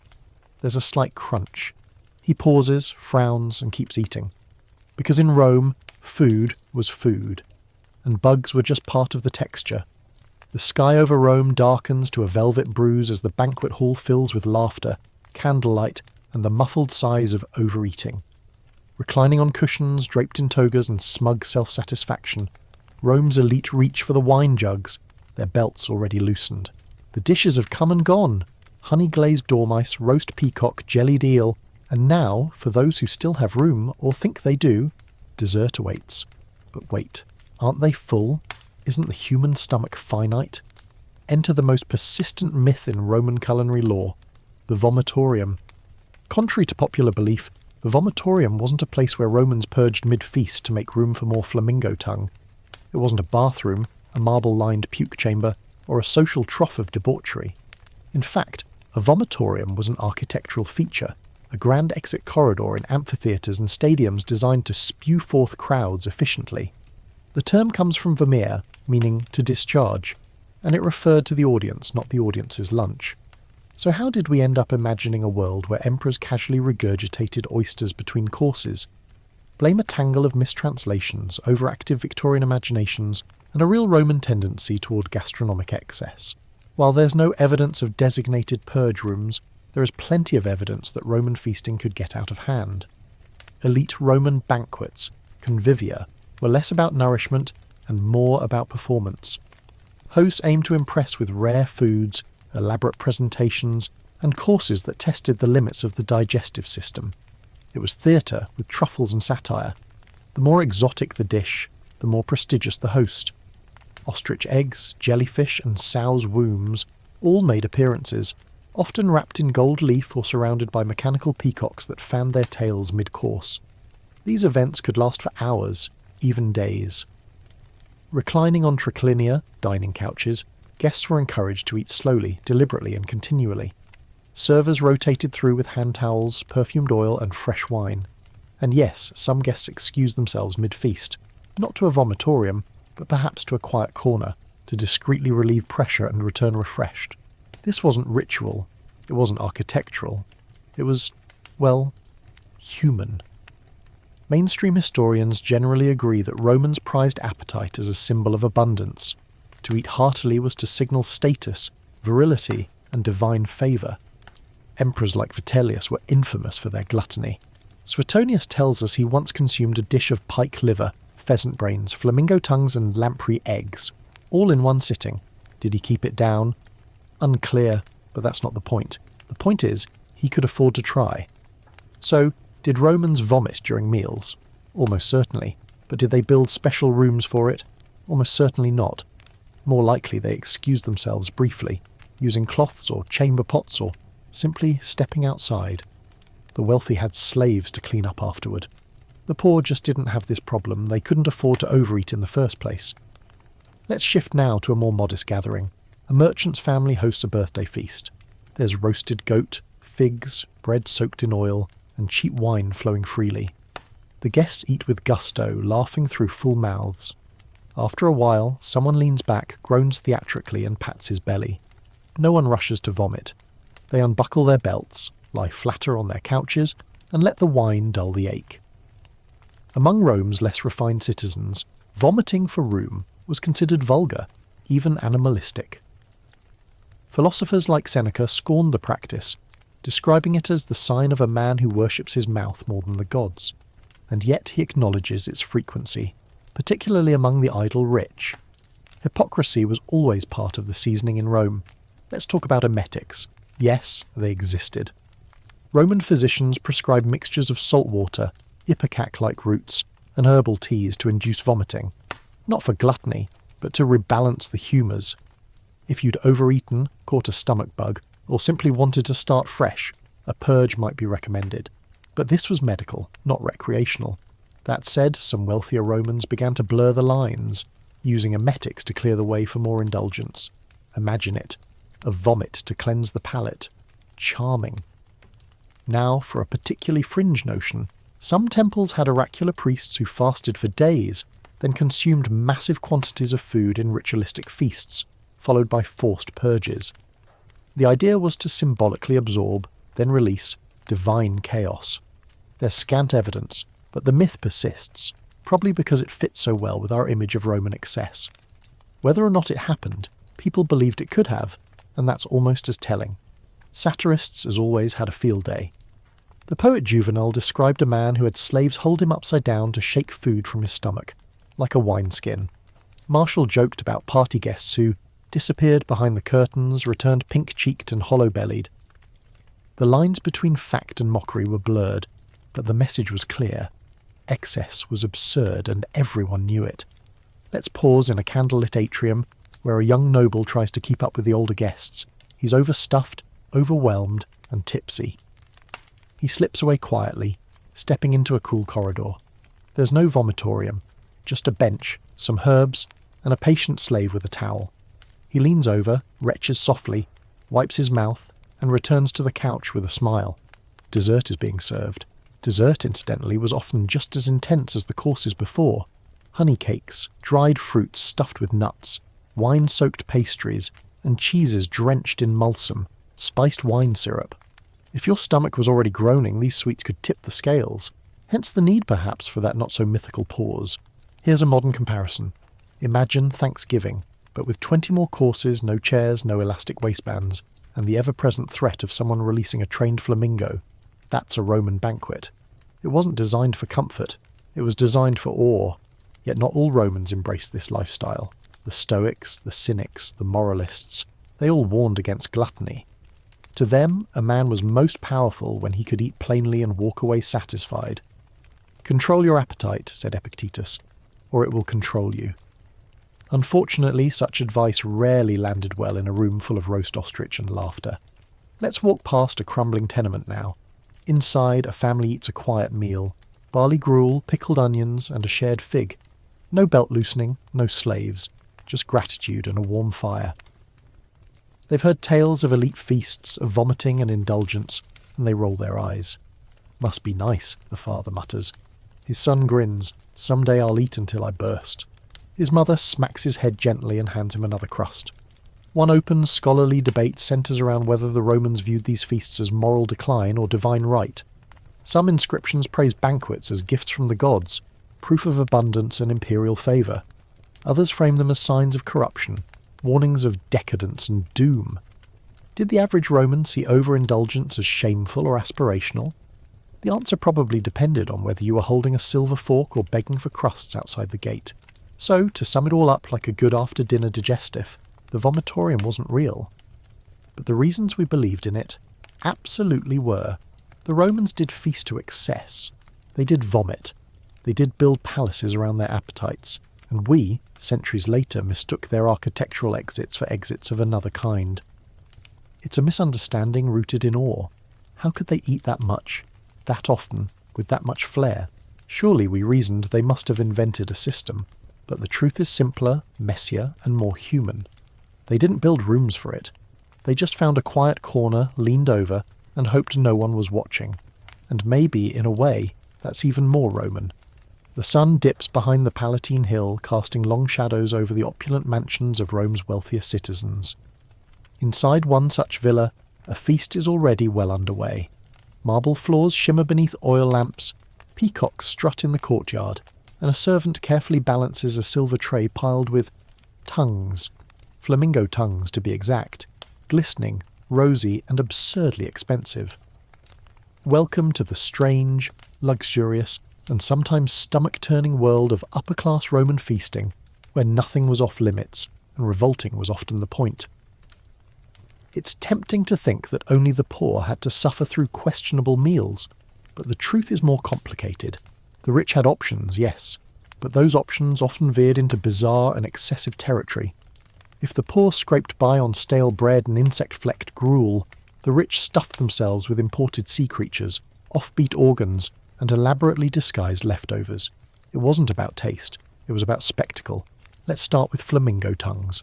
Why tongues, you ask? Because they were rare, because they were difficult to harvest, because they symbolised dominion over nature.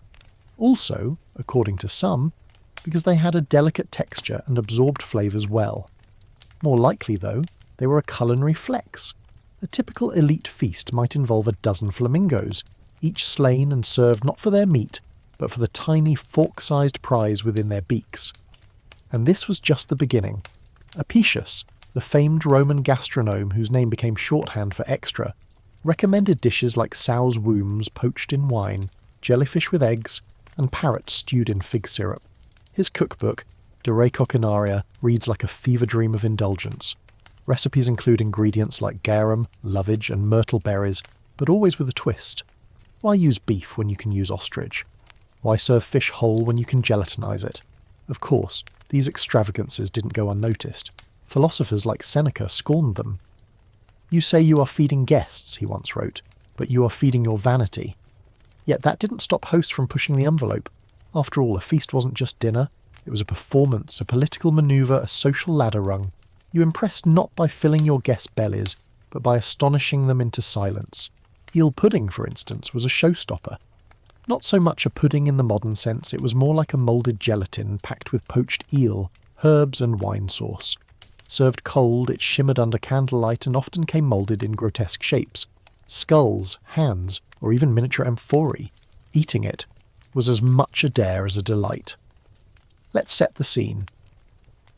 A patrician reclines on a cushioned bench as a platter is revealed before him. A glazed piglet stuffed with live thrushes. When carved, the birds burst forth in a flurry of wings, a living surprise hidden inside dinner. Laughter erupts. The piglet is carved further to reveal a sausage coil of honey-roasted dormice and peppered raisins. The guests applaud, whether they're amused or simply terrified of offending the host. Now here's the kicker. Much of this extravagant food wasn't even eaten. The rich often tasted and moved on. Plates were piled high and discarded half full. Slaves cleared uneaten delicacies, sometimes eating them themselves, if the meat hadn't spoiled. Other times they were thrown out, fed to animals, or simply left to rot. The waste was staggering, especially compared to the rations of Rome's poor, who might go weeks without a decent meal. But sometimes scraps made their way back into the hands of the needy. Leftovers from elite villas were gathered by servants or clients and passed down. A well-connected freedman might secure the bones from a senator's roast goose, or the trimmings from a gilded sturgeon. These bits, though stale or slightly off, were feasts compared to standard fare. Let's follow one such client, a man named Lucius, who who receives a bag of gift food from his patron's kitchen. Inside, a half-eaten fig tart, 3 slices of honey-glazed peacock, a handful of oversalted olives, and a pigeon wing still attached to some very pink meat. Lucius brings it home like treasure. His wife will reheat it over the brazier, serve it with cabbage, and stretch it into 2 meals. If the peacock's turned, well, extra vinegar? Here's a mainstream fact.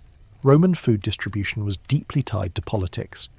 Emperors like Augustus and Trajan used state-funded feasts and grain doles to curry favour with the people. Massive banquets, epula publica, were held in forums and arenas where the populace was fed roasted oxen, flatbread and wine. But the food at these gatherings was more humble, more digestible, and decidedly less flamingo-ish. It was the food of unity, not spectacle. Back in private feasts, the ingredients got even stranger. Peacock brains, camel heels, boar udders. Dishes weren't just rare, they were anatomically specific. The goal wasn't always taste. Sometimes it was novelty, or perceived medical benefit. Some believed eating lion liver increased courage. Others swore that dolphin meat enhanced memory. It probably didn't. But who was going to argue with a man who just served you sea hedgehog pâté among the stranger fringe delicacies? The livers of fattened geese fed with figs and wine, a cruel precursor to modern foie gras. The process involved force-feeding the birds until their livers swelled unnaturally. The resulting organ was considered creamy, rich, and highly sought after. Even the gods supposedly appreciated such delicacies. Temple offerings often included rare cuts of meat, or fish stuffed with dates and pine nuts. But for every decadent dish, there was a counterpoint of discomfort. Some guests at these banquets grew sick, either from overeating, poor storage, or unfamiliar ingredients. Food poisoning was not uncommon, especially with exotic seafood shipped in from distant provinces. And yet, feasting continued. Because stopping would mean admitting you were full, and in Rome's elite circles, appetite was power. Open scholarly debate still simmers over how often the average Roman experienced these excesses. While literature paints vivid images, many historians believe only a small fraction of society regularly indulged in jellyfish aspic or whole lark skewers. For most citizens, even the lower elite, a roast chicken with olives was a celebration. Let's pause at a small domus in the Aventine district, where a wealthy merchant hosts a feast, not imperial, but comfortable. His guests recline on woven mats. The table holds grilled fish, chickpea salad, stuffed figs, and warm honeyed wine. There's laughter, gentle conversation, and not a flamingo in sight. This too was Rome. Not every rich man needed a parade of eel gelatin. And yet, the extremes defined the cultural memory. Roman decadence became shorthand for decline, a feast at the edge of collapse. Later historians, Christian chroniclers in particular, pointed to these meals as symbols of moral decay. They dined on sin, one wrote, and found their plates empty when the barbarians came. But back then, in the candlelight, surrounded by friends, honey-drizzled bread, and live musical accompaniment, it didn't feel like decay. It felt like triumph. It felt like Rome. So the next time you flinch at a fusion restaurant menu or wonder why someone would eat sea urchin foam, remember, the Romans did it first.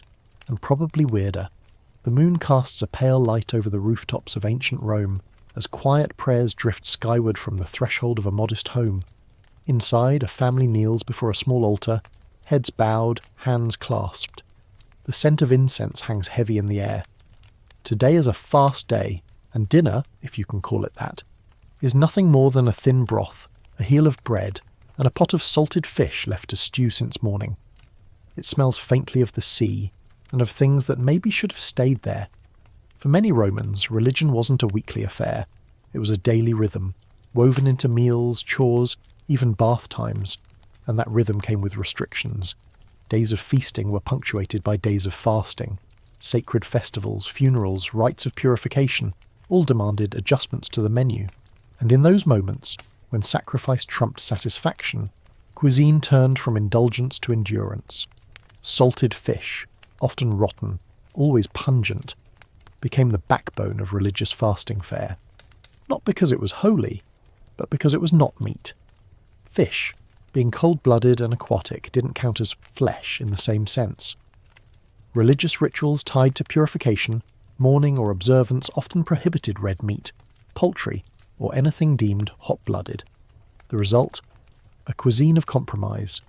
Take salsamenta, a general Roman term for salted fish products. These range from dried anchovies to pickled mackerel to fish paste so aged and aromatic it could summon flies from 3 alleys over. These items, while technically edible, were often borderline foul. Some had been dried in the sun for months, others soaked in vats of vinegar and herbs until their bones softened into a chalky mush. A favoured preparation was to mash fish with leeks and garum, boil the mixture and smear it over stale bread. Yes, that's the real recipe. Mainstream historians agree that fish became the fasting day MVP, not just for its religious convenience, but because it was relatively cheap and preserved well. However, that preservation came at a price, mostly paid by the noses of everyone within 50 feet. Let's drop in on a humble Roman kitchen. A widow prepares her evening meal, a single sardine, split and stretched over 2 slices of barley bread. The smell so strong it doubles as mosquito repellent. She sprinkles on chopped herbs to mask the odour, then sets the food on the household shrine as an offering before taking a single cautious bite. The wealthy, of course, didn't suffer quite the same way. Their fast day meals might include imported smoked eel, shellfish, or marinated octopus, accompanied by exotic fruits and spiced wine. But even they had to follow the rules. No meat, no feasting, no garish display, at least not officially. Some hosted quiet, private banquets that definitely weren't parties. Just a few friends, just a few courses, just a flamingo in fish sauce. Totally normal. Yet even in fasting, culinary creativity found a foothold. Recipes emerged for lentil stews mimicking meat texture, barley cakes shaped like poultry legs, and dried figs soaked in vinegar to give the illusion of savouriness. Deprivation inspired innovation. And yes, sometimes deception. A clever housewife might add a bit of dried blood sausage to a bean stew for flavour, then swear it was purely accidental if the temple priest dropped by. Now, let's get quirky. A few fringe religious sects believed that not eating fish on fast days was actually more pious. They saw all animal life as sacred and subsisted on boiled grains, honey water, and nuts. These groups were rare, mocked by mainstream Romans, and occasionally accused of sorcery when they looked too healthy during a famine. But they existed, and their recipes, minimal as they were, show up in a few dusty scrolls preserved by early Christian communities. Christianity. The new faith would eventually inherit and expand on Rome's fasting traditions. Early Christians adapted Roman fasts into Lenten practices, continuing the love-hate relationship with salted fish. Paintings from late antiquity show baskets of sardines, loaves of barley bread and bowls of olives. The aesthetic of simplicity, eating not to delight, but to endure. Let's turn our gaze to a Roman temple precinct during the festival of Vesta. Fires burn in sacred hearths, and worshippers, dressed in white, lay down offerings. No one eats meat today. Instead, they share boiled eggs, honey cakes, and dried figs. A priestess offers a prayer, then hands out thin slices of smoked mullet, its salty skin glistening in the firelight. Everyone chews in silence. It is not delicious, but it is right. Of course, not every religious fast was well observed. Satirists poked fun at hypocrites who proclaimed their piety while sneaking lamb kebabs under their cloaks. One joke involves a priest scolding a boy for eating sausages during a funeral, only to be caught later sneaking ham into his own stew pot. "Do as I say," the boy quips, "and pass the garum." Here's a scholarly debate to chew on. Did Romans genuinely believe in the spiritual merit of fasting, or was it more about social signalling and tradition? Some argue that fasting brought focus, clarity, and humility, aligning the soul with the gods. Others suggest it was just another performance, another stage upon which Romans strutted their virtues. Either way, the food told the story: sparse, humble, earthy, and usually just slightly spoiled. Among the poorer classes, religious fasts sometimes went unnoticed, not out of disrespect, but because every day was a fast day. If your pantry held only beans and barley, skipping meat wasn't an act of sacrifice, it was just life. And so, ironically, the elite had to manufacture their fasting while the poor lived it unprompted. Let's visit a cramped tenement. A mother prepares a thin lentil mash for her children. She lights a stick of incense at the hearth, whispers a short prayer, and divides the meal equally. Her neighbour, slightly better off, offers a few olives in trade. Together they share the food. There's no meat, no sugar, no oil. but there is warmth, and ritual, and silence. On the other side of town, a senator reclines with a modest meal prepared by slaves, pickled onions, figs, and salted fish presented with care. He sighs theatrically. "I long for roast boar," he says. His steward bows. "Tomorrow, Dominus?" Oh, for now he suffers through his ascetic supper, plotting tomorrow's feast even as he chews. And so it went. Cycles of plenty and paucity, devotion and deception, rot and reverence. The Roman calendar demanded both indulgence and restraint, and both found their expression in food. Fish, especially the preserved kind, became the anchor of abstinence. Over time, the taste of salt and vinegar, the tang of fermented fish, came to symbolize something deeper: submission to ritual, respect for tradition, and the quiet, growling dignity of a belly that waited. So the next time you pass on a meal, whether for health, belief, or timing, think of the Romans, of the salted sardines left out in the sun, of the barley cakes flavoured with sacrifice, of the prayers whispered over bitter stew. They knew hunger, and sometimes they embraced it, even if the fish smelled like it was judging them. A cool wind rolls down from the Esquiline hill as nightfall wraps its cloak around the city of Rome. Down in the marketplace, torches flicker in doorways, casting long shadows over shuttered stalls and silent fountains. But one corner is alive with movement. A line of grim-faced citizens snakes through the forum, clutching baskets, jugs, or just empty hands. At the head of the line, a distribution table, a man with a scroll, a tally stick, and a barrel of grain. It's breadline time, and the tension is thick enough to spread on toast, if anyone had any. Food shortages in ancient Rome weren't occasional hiccups.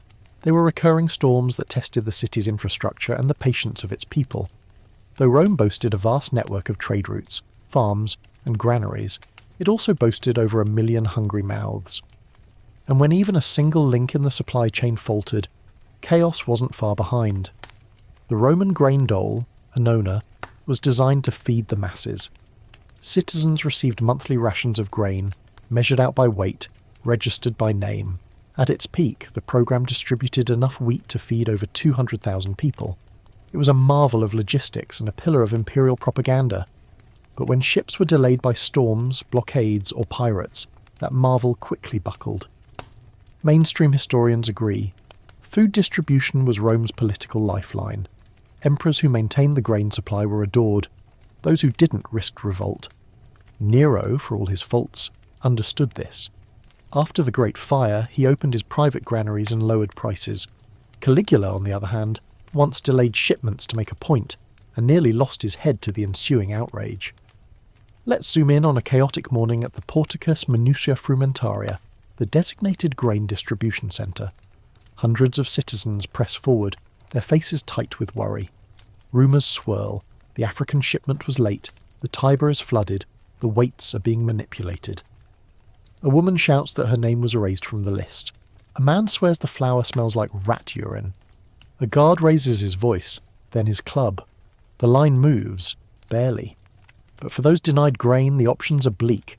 You beg, you steal, or you barter with someone who got luckier. A man with extra barley might trade for a daughter's necklace. Another might sell his own sandals for a sack of spelt. In the back alleys, the black market thrives, as it always does when regulation stumbles. Let's shift to the Aventine, where a baker receives half his usual flour. His shelves sit half empty. He eyes the old stock in the corner, musty, maybe a little mouldy. He shrugs. By morning it'll be bread. No one will ask questions. And now, the darker truth. When grain ran out entirely, when rations stopped arriving and bread prices soared, Rome turned dangerous. Crowds grew restless. Fires broke out. Mobs overturned carts. One famous riot during the reign of Claudius nearly escalated into civil war, all over the price of wheat. His solution? Publicly blame corrupt officials, execute a few scapegoats, and distribute emergency grain from Sicily. Order was restored. Barely. But it wasn't just grain. Meat, vegetables, even wine could vanish from markets during shortages. And when desperation mounted, people turned to strange measures. Horse meat, once taboo, became a famine staple. Crows, dogs, and rats were caught and skinned in secret. The poor boiled shoe leather or stewed weeds gathered from roadside ditches. One especially grim fringe case involves body brokers, men who dealt in the sale of corpses, mostly for religious rites or medicine, but occasionally for something more sinister. In times of famine, whispered rumours swirled that a corpse gone unclaimed might be repurposed. There's no concrete proof of cannibalism in Rome during food shortages, but the fear was real enough to inspire laws against grave robbing and the desecration of corpses. Let's follow a desperate man named Septimus, a dock worker turned thief. His wife and children haven't eaten in 2 days. The bakery denied him credit. The grain line closed early. Tonight he prowls the market's edge looking for scraps. He steals a bruised apple from a shrine, a loaf from a window. He's caught, beaten and thrown into a holding cell. Tomorrow he'll be fined or flogged.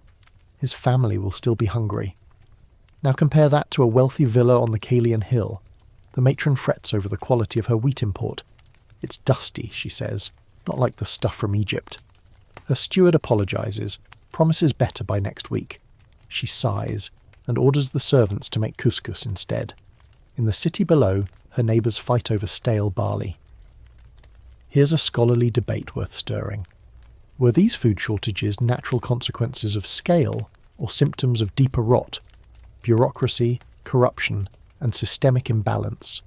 Some scholars point to droughts and pirates, others point to hoarding, mismanagement, and elite indifference. The answer, as usual, is both. In the countryside, the shortages often hit later but harder. Farmers still had grain, but no buyers. Roads were unsafe. Taxes increased. Soldiers demanded tribute. So while Rome starved, granaries rotted in Gaul, Sicily, and Africa. Local revolts flared, and always someone profited. Back in the city, religious leaders held emergency rituals. They begged the gods, Ceres, Tellus, even obscure agricultural spirits, for rain, for wind, for safe harbours.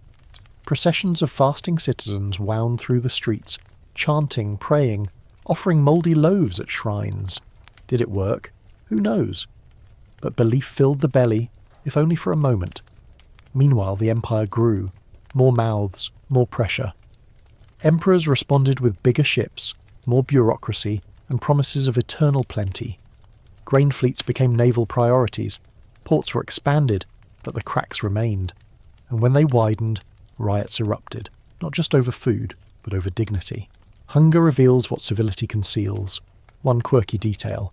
Sometimes the emperor would host public feasts to quell unrest. Whole oxen roasted in forums, bread tossed from balconies. It was theatre, and it worked, for a day. Then the hunger returned, and with it the tension. Let's return now to the breadline. The man with the scroll calls the final name. A woman steps forward. She receives her ration, half what she expected.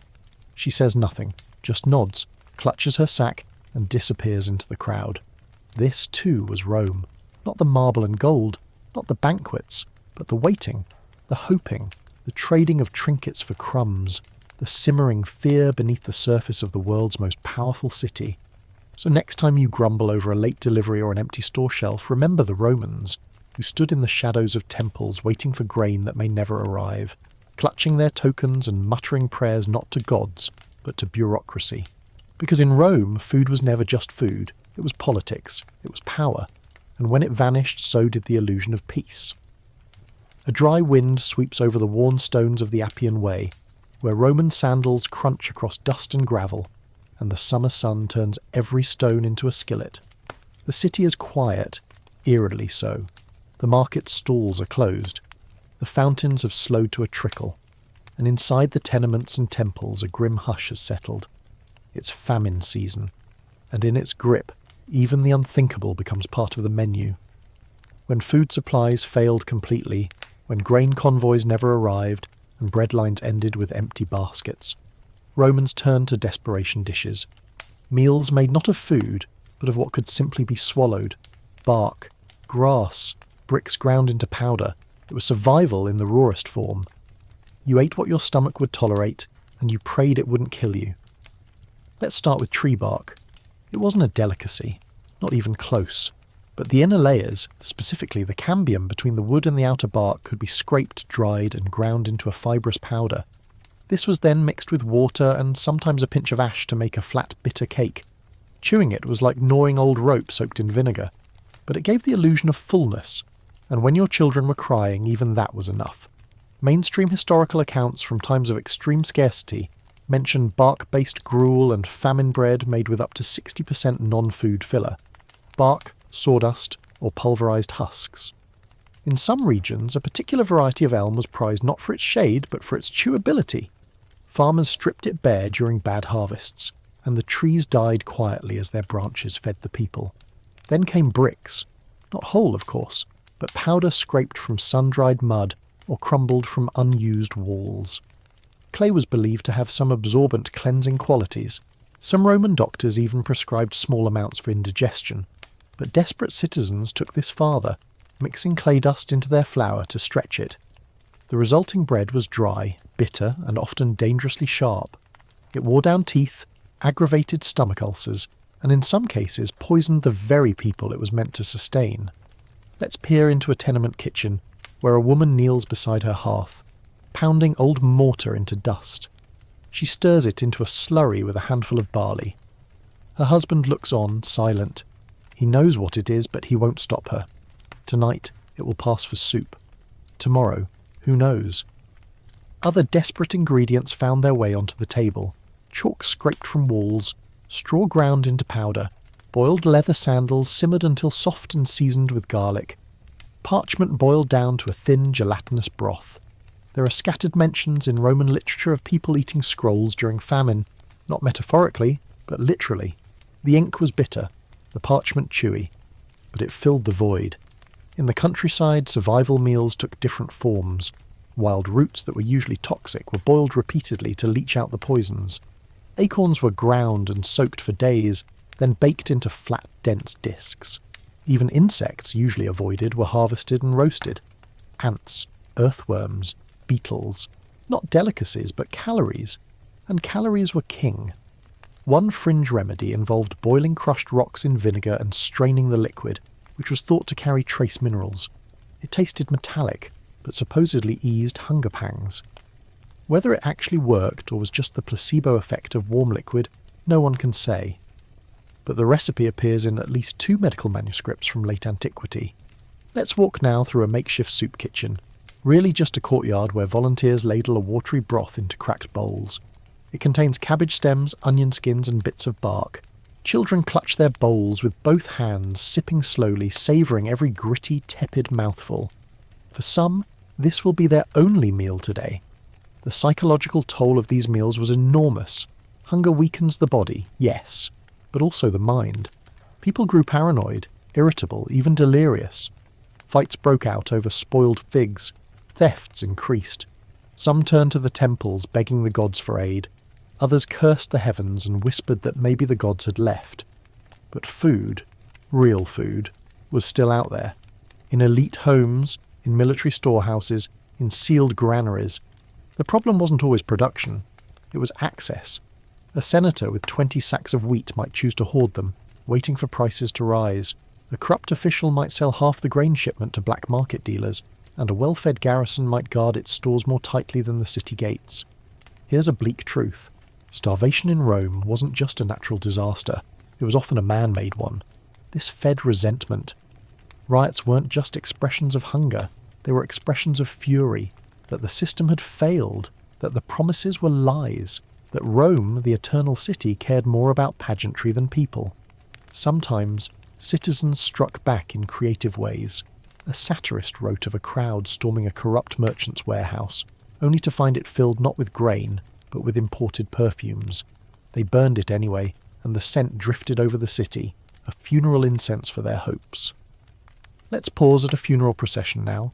A child, thin as a shadow, carried in a wooden box. No priest, no pomp, just silence. His family had eaten nothing but boiled weeds for weeks. He didn't make it. They bury him with a crust of bread, an offering for the afterlife, or perhaps just the wish that he be full there.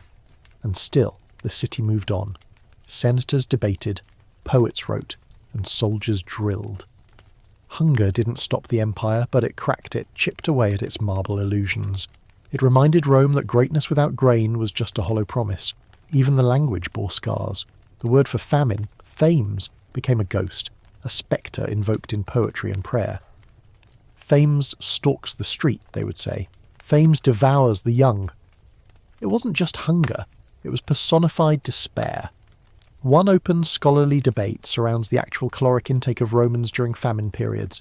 Some argue that average citizens subsisted on as little as 500 calories a day for weeks, mostly from diluted porridge and boiled greens.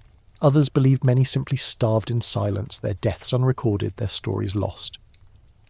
But the archaeology tells us something. In the bones, in the teeth, signs of malnutrition, stunted growth, deficiencies, patterns that align with known famine years. The record is there, written not in ink, but in marrow. Now step back, high above the rooftops of Rome. The city gleams under moonlight. Statues cast long shadows, temples stand tall. And yet, beneath that beauty, in its kitchens and alleys, people are boiling bark. Because survival in Rome was not always glorious. It was not always poetic. Sometimes it was desperate. Sometimes it was dust in your mouth. And sometimes it was chewing a piece of wall and pretending it was bread. So the next time your pantry feels empty, when you grumble about skipping lunch or eating the same thing twice, think of Rome, of children gnawing leather, of mothers grinding clay, of a city that feasted and starved in the same breath, and of the terrible resilience it took to keep chewing, even when there was nothing left worth tasting. The sky dawns heavy and grey over the backyards of Roman villas and the cramped quarters of tenements. Down below the surface, where sunlight is a luxury, thousands of enslaved men, women and children stir awake, or are stirred by handlers with sticks and shouted commands. Another day begins, and with it, another round of labour for Rome's vast engine of servitude. But today, we follow not their toil, but their meals, the strange, sparse and sometimes surprisingly inventive ways that slaves kept themselves alive. In the grand picture of Roman life, enslaved people were essential. They ploughed fields, built aqueducts, tutored children, prepared meals, and kept the machinery of empire humming. Yet their own sustenance was often an afterthought. Unlike citizens, who even at the lowest rung had some right to grain distributions, slaves received food based on the whims and wallets of their masters. At best, a household slave might be fed from the kitchen's leftovers, scraps of meat, crusts of bread, half-eaten fruit. In many wealthy homes, this created a kind of trickle-down cuisine. Roast goose for the master meant goose bones for the servant. Baked custard became scorched pudding scraped from the bottom of the dish. And while that sounds bleak, it often beat the alternative: rations. For slaves working on farms, in mines or factories, meals were standardised, monotonous, and calculated for efficiency over pleasure. A typical daily ration might include a small measure of grain, usually barley or spelt, a handful of dried legumes, and perhaps a few ounces of vinegar or wine. Vegetables were occasional, meat rare, salt if you were lucky. And yet these ingredients were stretched, combined, and reimagined into something that at least resembled food. Let's begin with the porridge. Pulse, that infamous Roman grain mush, was the backbone of slave diets. Boiled until soft, or at least until the bugs stopped moving, it was served plain or with wild greens when available. Some added vinegar for sharpness. Others, if they had access to a fire, might fry leftover pulse into cakes. Crispy edges, chewy centres. It wasn't gourmet, but it was different. One mainstream fact: archaeological digs at slave quarters across the empire have revealed cooking pits and makeshift stoves where communal meals were prepared. Even with scraps, people cooked. They experimented. They seasoned with weeds, leftover brine, or ashes from burnt meat. In some places, the remains of communal stew show evidence of creative substitutions: fish bones for broth, olive pits for added oil, even pulverized snail shells for texture. Slaves assigned to elite kitchens fared slightly better. Though forbidden from tasting the food meant for their masters, they inevitably absorbed knowledge, techniques, flavours. When they cooked for themselves, late at night, in hidden corners, they recreated simplified versions of what they'd served. A barley and garlic paste rolled in grape leaves, onions roasted over embers, then mashed with goat's milk, bread made from borrowed flour and stretched with bean husk. There's even a fringe historical theory that some of Rome's best street food, cheap, hearty, flavourful, was first developed by slaves and freedmen who brought their knowledge from wealthy households to the marketplace. The humble meatball, for example, may have been born in the back rooms of a senator's kitchen before becoming a staple of every corner cart. Let's pause at one such cart in the Subura district. A freedman stirs a pot of stew over a low flame. Chickpeas, onion, wine, vinegar, and something meaty, though you don't ask what. Nearby, a woman sells flatbread smeared with mashed lentils and fish sauce. She's a former kitchen slave, now independent. Her food is cheap, nourishing, and slightly addictive. Soldiers line up, students, even the occasional senator's son slumming it for a thrill. Meanwhile, in the countryside, survival cooking takes a more rustic turn. A slave harvesting olives sneaks a few bruised ones into his tunic. At night, he roasts them over coals, then crushes them with garlic and barley into a paste. His friend, a herder, brings goat cheese whey, the runoff from cheese pressing. They mix it, and suddenly it's a spread. Salty, tangy, bitter, but undeniably food. Sometimes kindness-shaped meals. A lenient master might allow garden plots, where slaves grew onions, turnips, or herbs. These gardens, tiny and fiercely defended, became culinary lifelines. A sprig of rosemary in a bland pot of gruel could mean the difference between nourishment and nausea. One open scholarly debate centres on the role of slave markets in shaping cuisine. Did the constant influx of enslaved people from across the empire, Gaul, Syria, Africa, introduce new ingredients and techniques? Some argue that Rome's culinary diversity came not from trade, but from slavery. A Syrian cook might introduce spiced lamb stew. A Gallic shepherd, a fermented cheese technique. These recipes filtered upward, slowly influencing even elite kitchens. Yet despite these moments of creativity, the reality remained harsh. Many slaves ate poorly and rarely. Illness, overwork, and exposure made even basic digestion a challenge. A thin soup might be all a person could stomach after 12 hours in the fields or under the lash. Let's zoom in on a mining slave in Hispania. He's allowed one meal a day, a ball of barley dough, a few olives, and a tin cup of sour wine. He eats it in darkness, surrounded by rock and dust. There's no flavour, no variety, just fuel. His body breaks down faster than the tools he uses. Still, he eats, and when the olives run out, he sucks the pits for salt. Satirists rarely wrote about slave food, but graffiti tells part of the story. In Pompeii, a scrawl reads, "Better old fish than none." Another says, "My master eats with a golden fork. I eat bones. It's humour, but grim."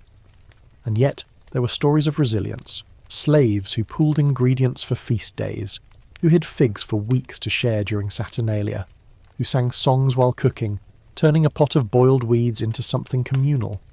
Food became a language, a way of reclaiming dignity, however briefly. Here's a curious fringe tidbit. Some slave cooks were so talented that they gained fame. Wealthy patrons would brag about their chef's abilities.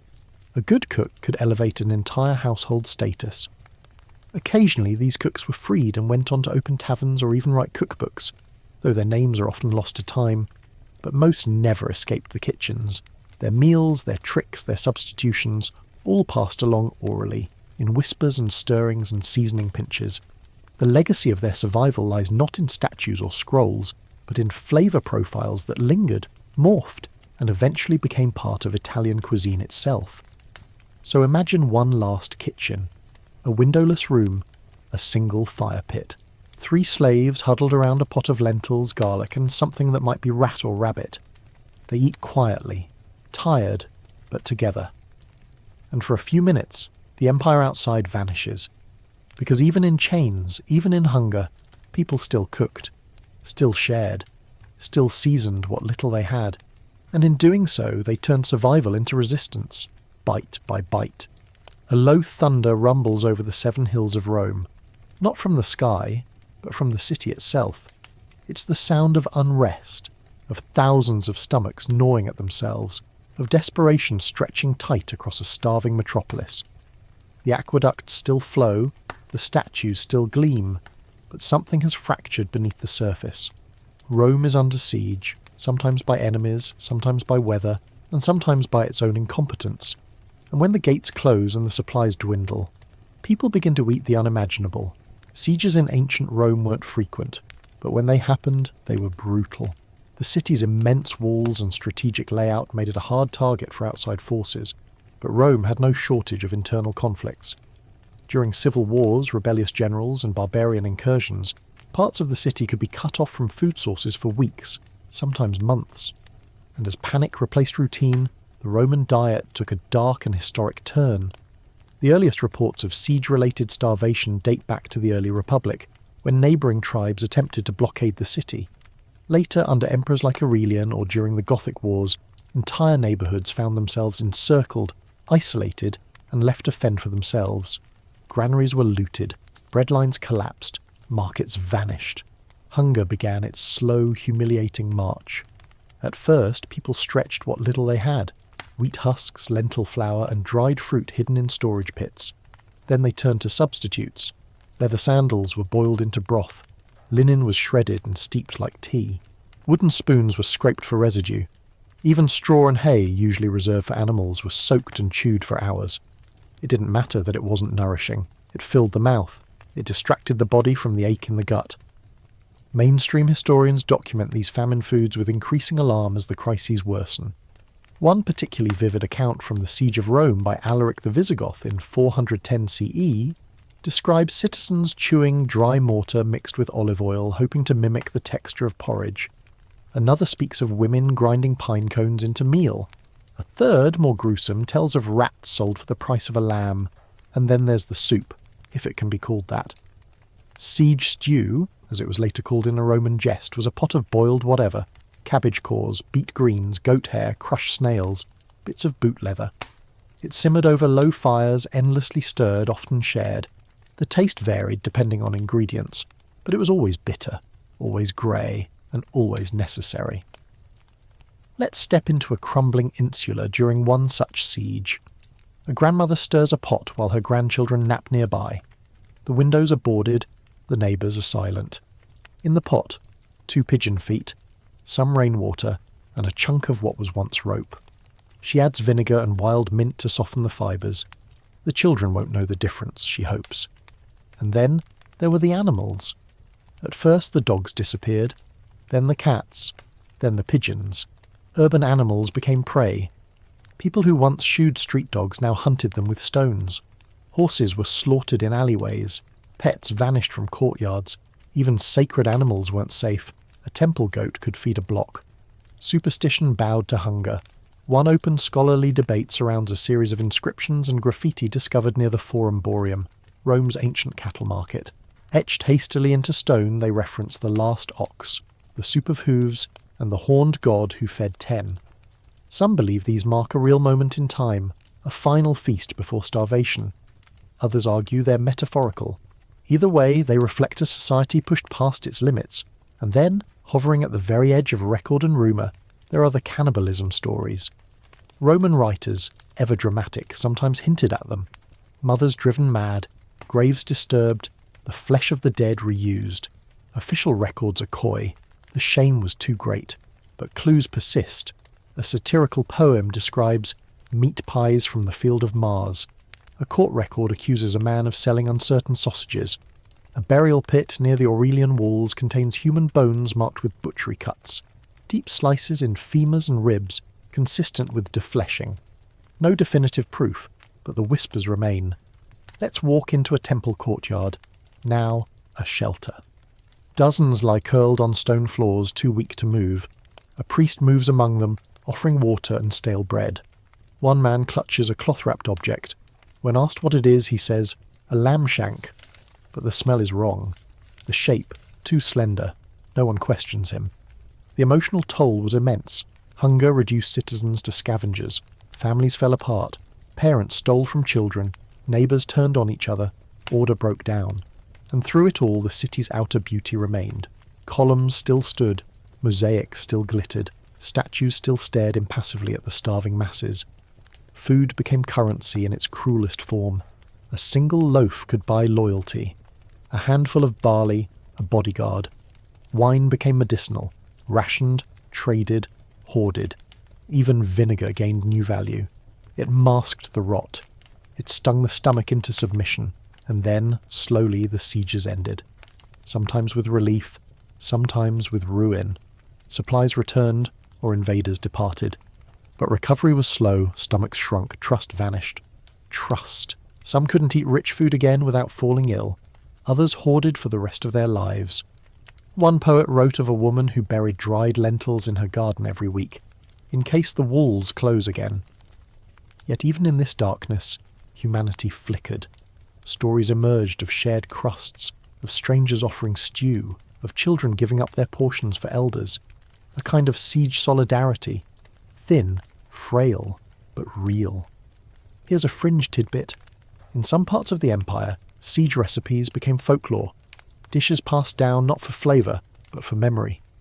In remote villages, old women taught their grandchildren how to make pine flour pancakes, bark bread, and siege broth. They laughed at the taste, but understood the lesson. Never forget. So let's end with one last kitchen. The siege is over. The fires have been rekindled. A family gathers around a clay stove. Tonight they have real food. Lentils, onions, olives, bread. The children eat eagerly. The mother adds a pinch of salt, then pauses.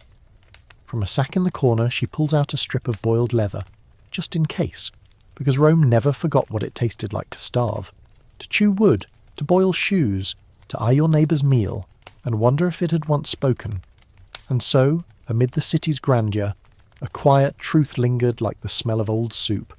Even the mighty must sometimes swallow their pride, and sometimes much worse. Dawn creeps into the ruins of what was once the Forum, casting long slanted beams over cracked marble and weedy crevices. Rome has changed. The empire has fractured. The emperors have faded into bronze busts and chiselled names. And yet, something remains. Not the legions, not the glory, but the food. Or rather, the ghosts of it. The echoes of what people once swallowed, cooked, begged for, choked on, and sometimes died without. Rome's revolting, brilliant, stubbornly inventive cuisine has outlived the civilization itself. Today, when you bite into a savoury anchovy-laced pasta, or drizzle olive oil over crusty bread, or sip bitter wine beside a dish of olives, you are, in some ghostly way, communing with ancient Romans. Because while the empire's borders shrank, its tastes remained, simmered down and salted across generations. And the legacy includes more than just flavours. It includes the sheer, undeniable fact that people ate to survive, even when the ingredients would make your modern stomach recoil. Let's rewind one last time, not to a grand banquet or a breadline, but to a humble kitchen in Ostia. A woman grinds chickpeas in a bowl, mixing them with herbs grown in broken amphorae out back. Her children help her knead the paste into small cakes. They fry them over a flickering flame, turning them crisp and golden. There's no meat, no cheese, not even garlic, just beans and salt and hunger turned into habit. That dish, centuries later, might remind you of falafel, or a simple croquette. It's all connected. The Roman Empire's foodways weren't just transmitted through conquest or cultural exchange. They filtered downward, sideways, through kitchens and markets, through the hands of slaves, soldiers, widows and orphans. A Roman cook in Alexandria blended cumin and fish sauce. A legionnaire in Britain learned to roast barley cakes over a damp fire. A Gallic villager preserved goat milk by accident and created a sour cheese still made today. These were not chefs. They were survivors. Mainstream historical accounts confirm that Roman culinary practices influenced everything from medieval monastic diets to Renaissance banquets.